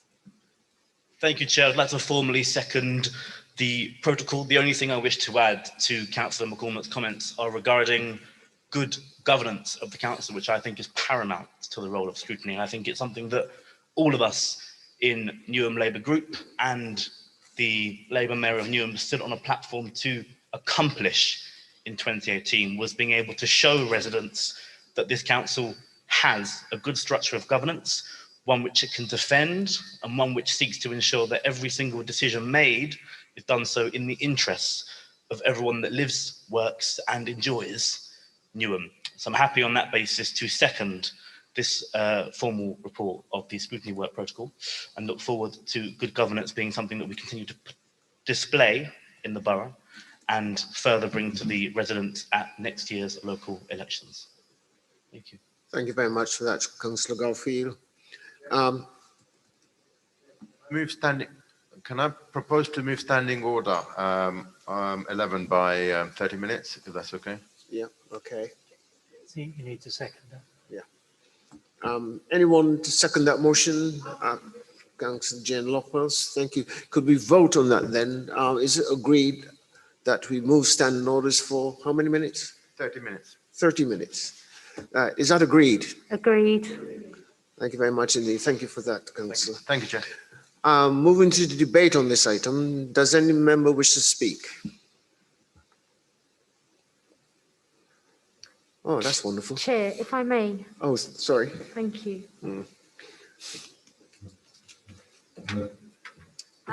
Thank you very much, Chair. And I just really wanted to make some comments by way of a contribution from and on behalf of the executive, and firstly commend Councillor Anthony McCormack and the respective chairs of scrutiny that have been involved in this process, which has been a process that has commenced for several months, and really to echo the sentiments that have been expressed by Councillor Joshua Garfield. I used to be a chair of scrutiny when I was a councillor between the years 2014 and 18. And I have direct first-hand experience of how the principles of scrutiny weren't consistently adhered to on part of the then executive, and how the role of scrutiny was very much marginalised in the context of that important tool of pre-decision scrutiny making. And from the outset, my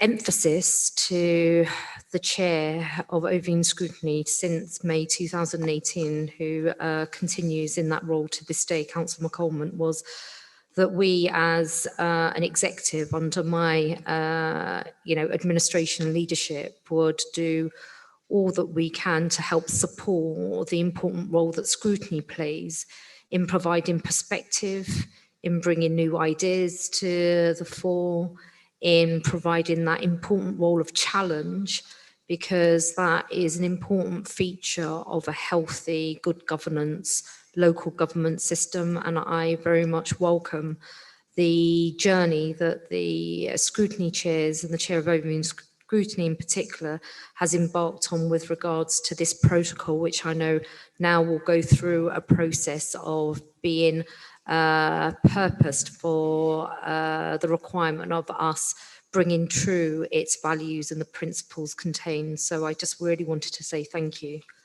Thanks, Chair. Thank you very much indeed. Any more contributions? Thank you very much.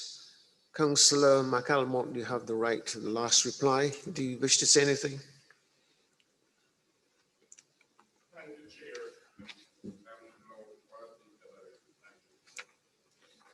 Thank you very much indeed. We now move to the vote on this item. Those in favour of the report, please show of hands. Thank you so much. Thank you. Any against? Thank you very much indeed. That is carried. Item number 18, agenda item number 18, annual report of the Audit Committee. I would like to welcome to the meeting Luke Charters, independent member and chair of the Council's Audit Committee, who's joining us via Zoom. Thank you, Chair. Can I just check you can hear me okay? Hear you clearly. Brilliant. So I'm Luke Charters. I'm independent chair of the Audit Committee, and I've been in role since 2019 now, having had the pleasure of chairing, I'm reliably told, 10 audit committees. And just to speak for a second about what the two principal roles of Audit Committee are. Firstly and foremost, overseeing the financial reporting process of the Council, but secondly, looking at internal audit reports where there are weaknesses in the controls relating to how services are being run. So I'll just speak for a few minutes about some of the real success stories and areas that the committee are looking at as priorities for the forthcoming municipal year.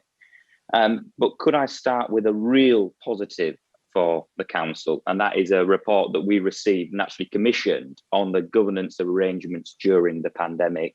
So many of you will be aware that the council used a gold command structure to use for decision making at the height of the pandemic.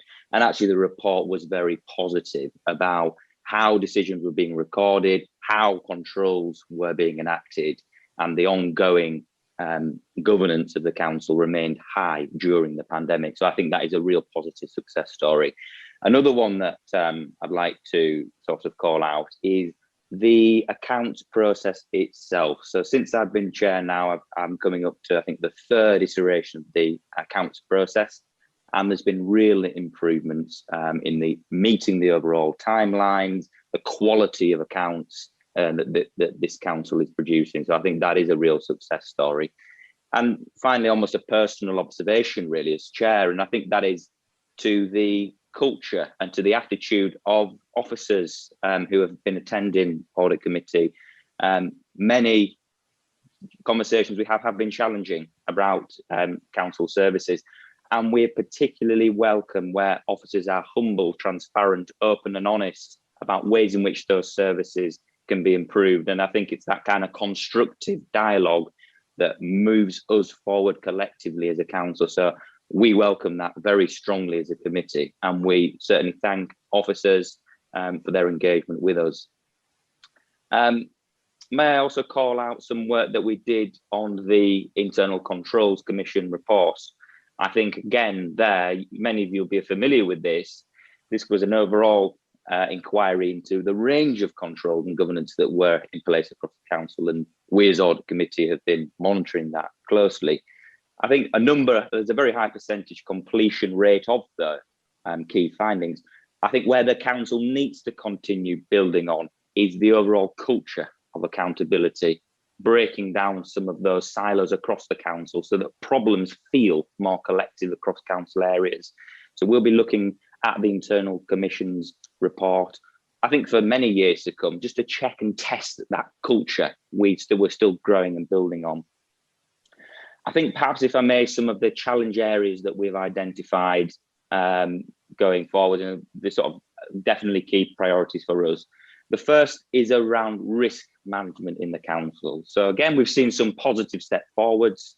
You may have seen the corporate risk register. It's such a key document for the council because it includes the top 10, 12 or so top level risks that we face as a borough and as a council.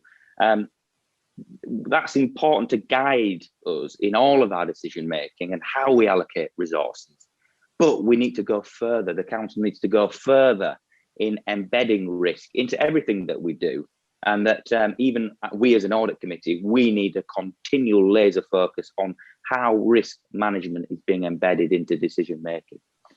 A second sort of challenge area that we identified was in relation to one source. So we actually wrote to the chief executive, effectively noting that many of the internal audit reports that identified weaknesses were in relation to one source functions. In particular, the concern is that one source functions are not always being rapid enough to address some of the findings that internal audit have found.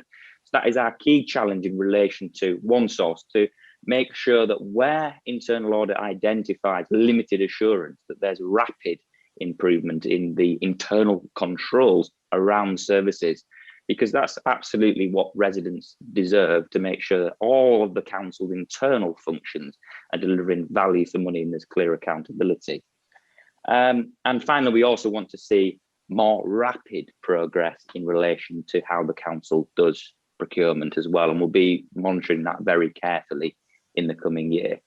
And just to really end by saying, look, over the last 18 months now, I think I can see certain green shoots in the council in how governance, accountability, decision-making, internal controls is improving, certainly the financial reporting aspect too.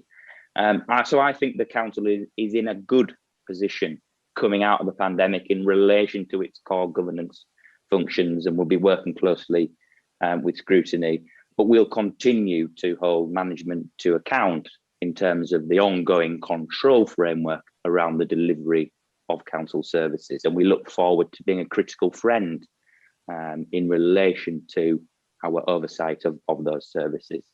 So can I thank members of the committee, independent members and elected members, the officers for engaging with us, and the clerk of the committee as well. I think it's been a really productive 18 months of myself being in the chair position. So I really just at this point ask council to note the findings of the report. Thank you, Chair. Charters, Councillor Neil Wilson to second.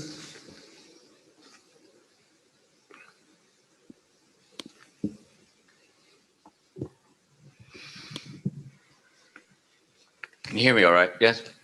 Quite clearly. Yes. Yeah, so pleased to be able to second this good report, and also to pay tribute to Luke as our independent chair, also the other independent members of this committee. Really hard work to be on it, and I'm pleased that I hope Luke would agree that we're trying to improve not just the quality of reports, but also our interactions with the officers after producing those reports by reading them and trying to get our heads around some quite difficult technical issues. But as he's already said, we've now got the first corporate risk register since 2017. I think that's a good way to not just guide our use of resources, but also to put in place what is a very transparent, I think, process going into the coming next year, where the risk management across all council areas will be not just having the innovation that we are proudly celebrating in so many areas of the council, but also that innovation versus a value for money argument. We need also, as we've said in this report, a well-resourced, and I think Luke has highlighted it in meetings, a well-resourced and trained fraud function to protect our residents, some of whom are in a very difficult position. We don't want to waste resources in any way. And in internal audit to be timetabled, as they have been increasingly efficient, to be timetabled at a regular basis and reports, as Lucas said, of improving and high quality. The quality of reports is getting much better. And we need to be continually challenging, and that's why I welcome the independence from the executive, the independence from the rest of all the other council structures. It's a really good way to actually look where there is weaknesses, where there is still elements of poor culture. But I agree with the chair, we've had such a turnaround on the time I've been on it. But it's also important to acknowledge, like we do in other walks of life, like for my other hat in licensing, that we do need to be continually trained.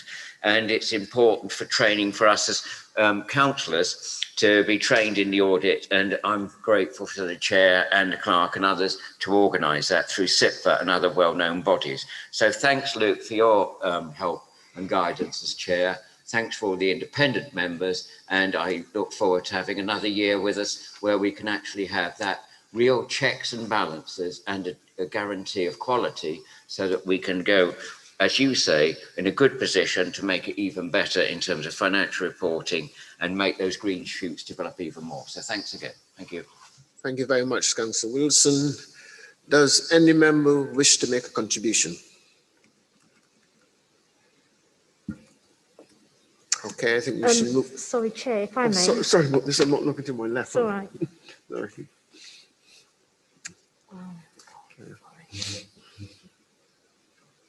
Masks get caught up in earrings.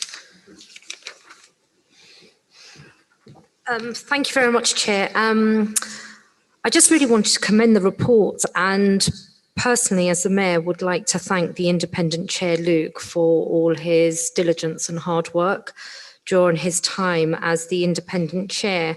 And as I reflect on his comments this evening, and as I read through the report, it evoked in me the transitional process that is still underway in line with the good governance agenda that we've been pursuing under my administration. And I think the shifts that are occurring and have occurred are a testament to the focus that the organisation is placing on the importance of good internal governance. You'll all be aware that in addition to, bringing in year one, the external experts in the form of SIPFA to look at our budget position and to look at the way in which our financial and budget control systems were operating and where we needed to improve.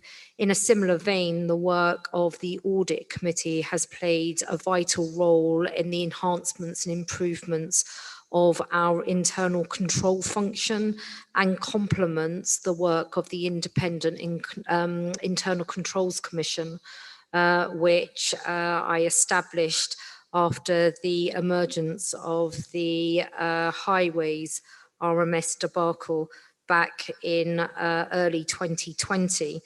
I note the improvements and areas of positive progress that Luke has highlighted. But more importantly, I focus on the challenges that the report sets out and that Luke highlights in his introductory remarks.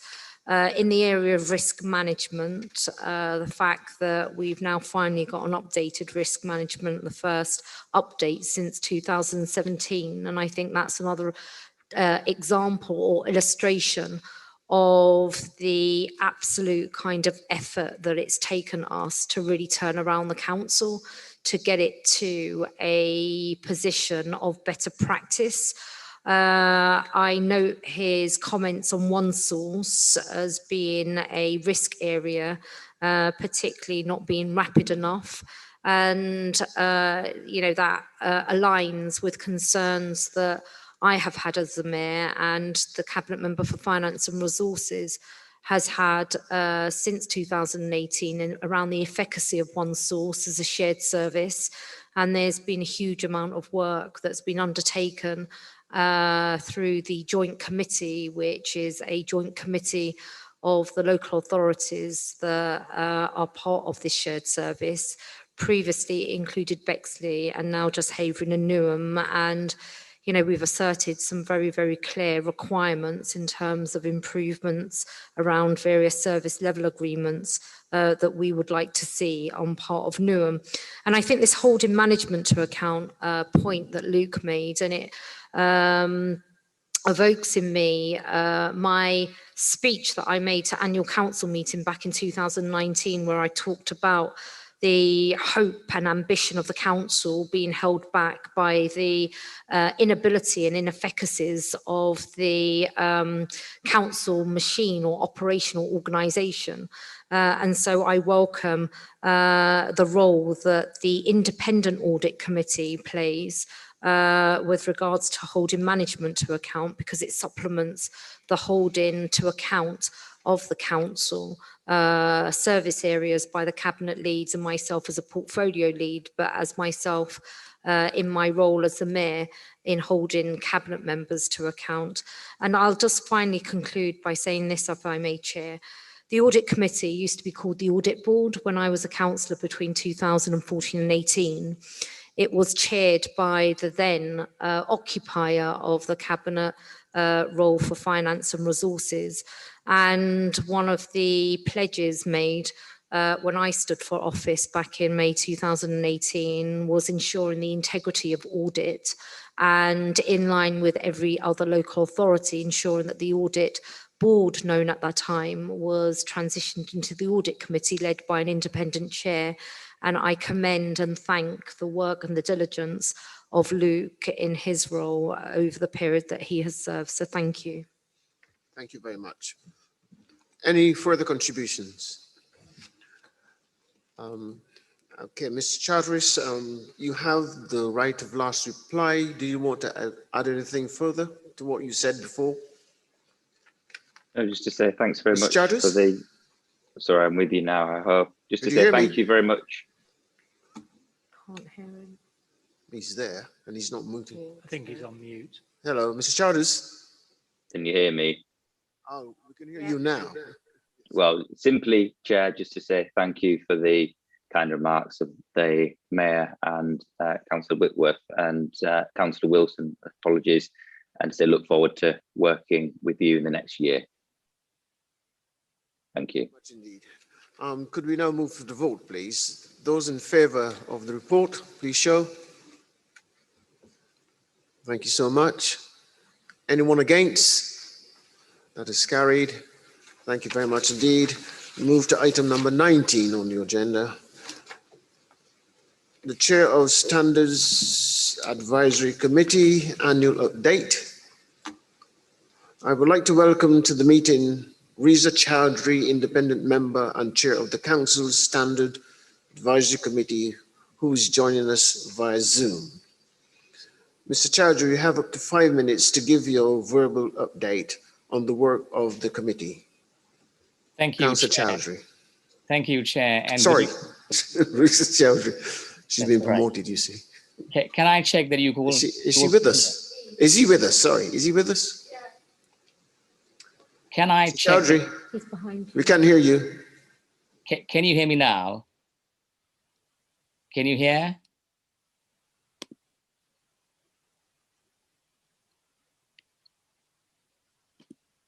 Can you hear me?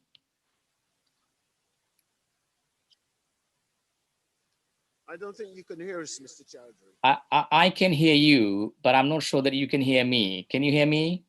We can hear you loud and clear. Ah, excellent. All right. Let me make progress. Thank you, Chair, and good evening, Mayor and members.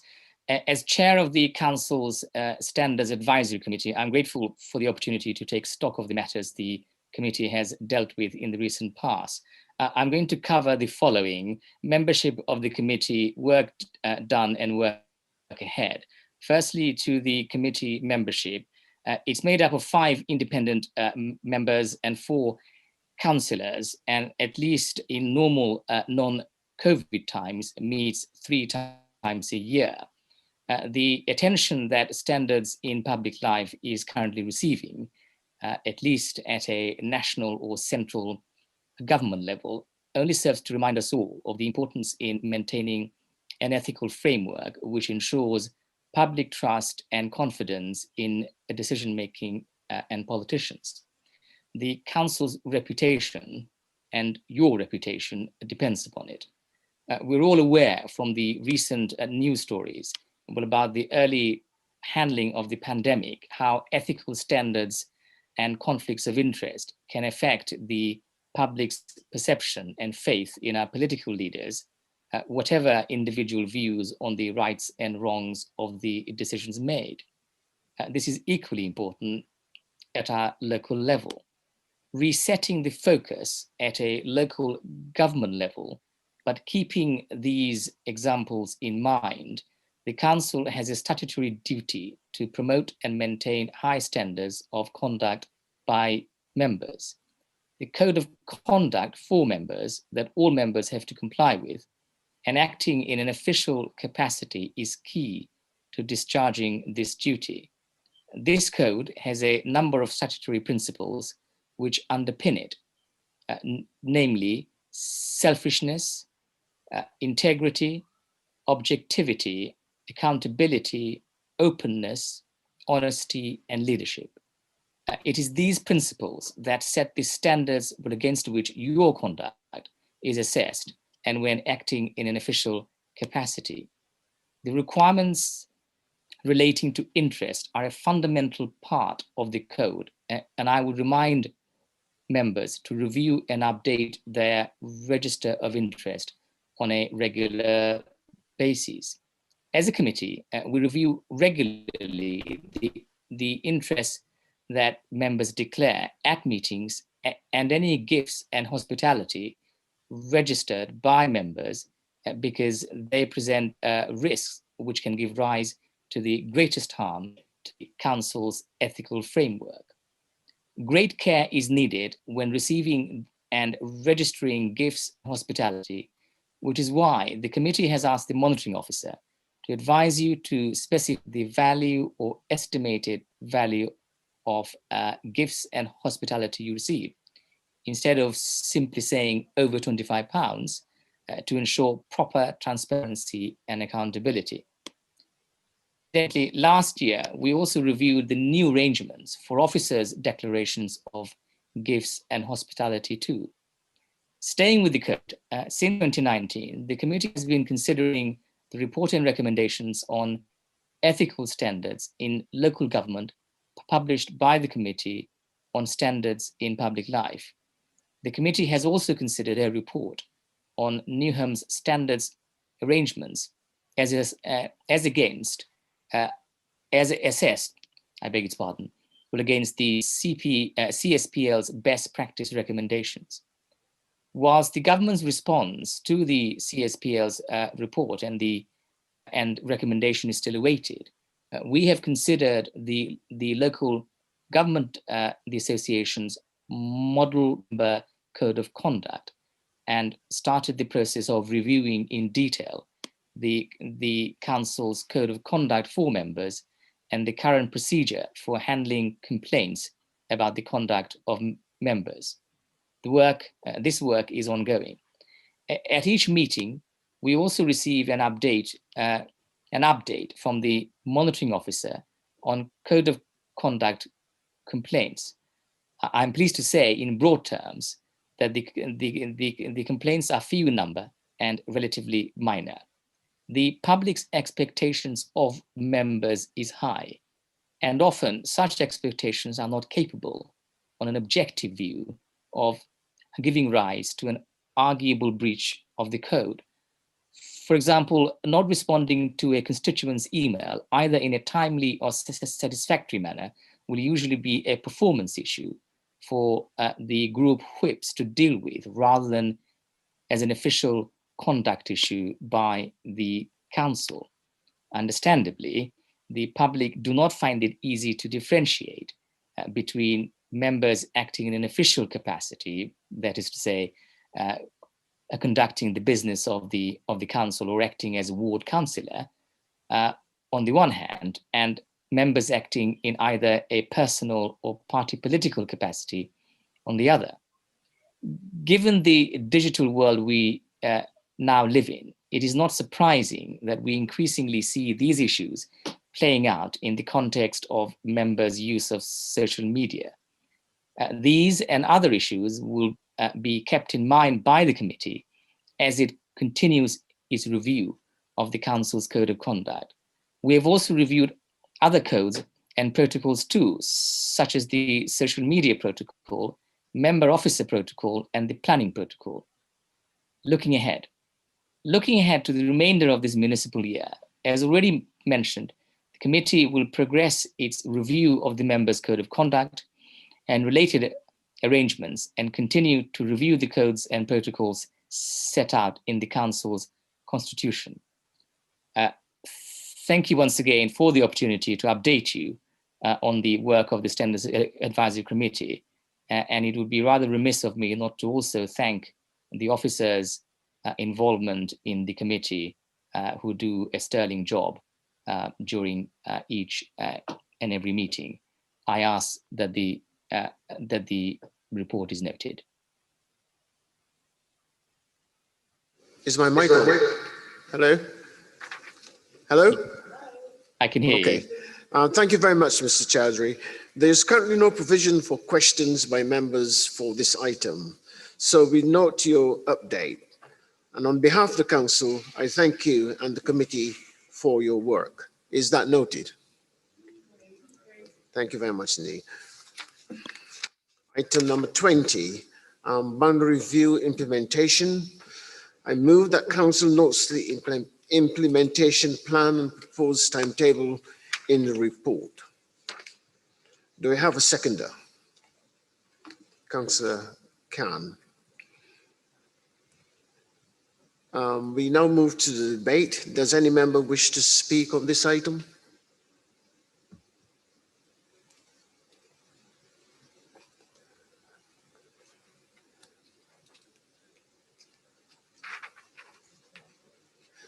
Right, no contributions?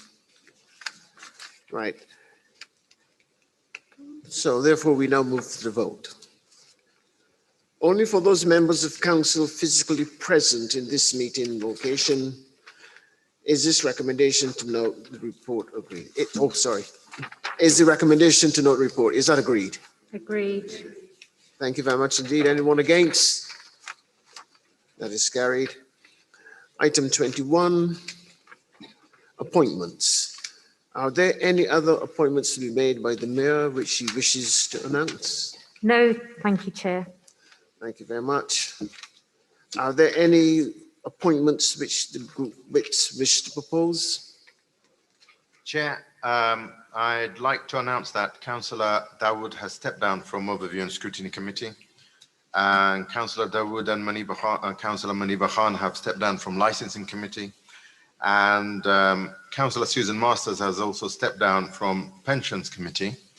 So I therefore propose that Councillor James Essa be appointed to the Pensions Committee to fill the vacant position. And also the terms of office for Julie Van Bussel and Ashok Hussain JP MB, independent members to the Standard Advisory Committees, be extended to May 2022. And the remaining vacated position from Overview and Scrutiny and Licensing will be replaced at a later date to be announced. Is that okay, Mayor? Do we have a seconder? Thank you, Councillor Longhouse. Does anyone want to speak to say anything on that? Okay, is it agreed? Thank you very much. Anyone against? Thank you very much. That is carried. Thank you, Chair. Last item on the agenda is close of the meeting. I now declare this meeting closed. Thank you everyone for attending and watching. Please may I remind you to maintain social distances requirement, and I wish you a safe journey home. But one other thing I have to bring to your attention, there is a photographer in the back room there waiting to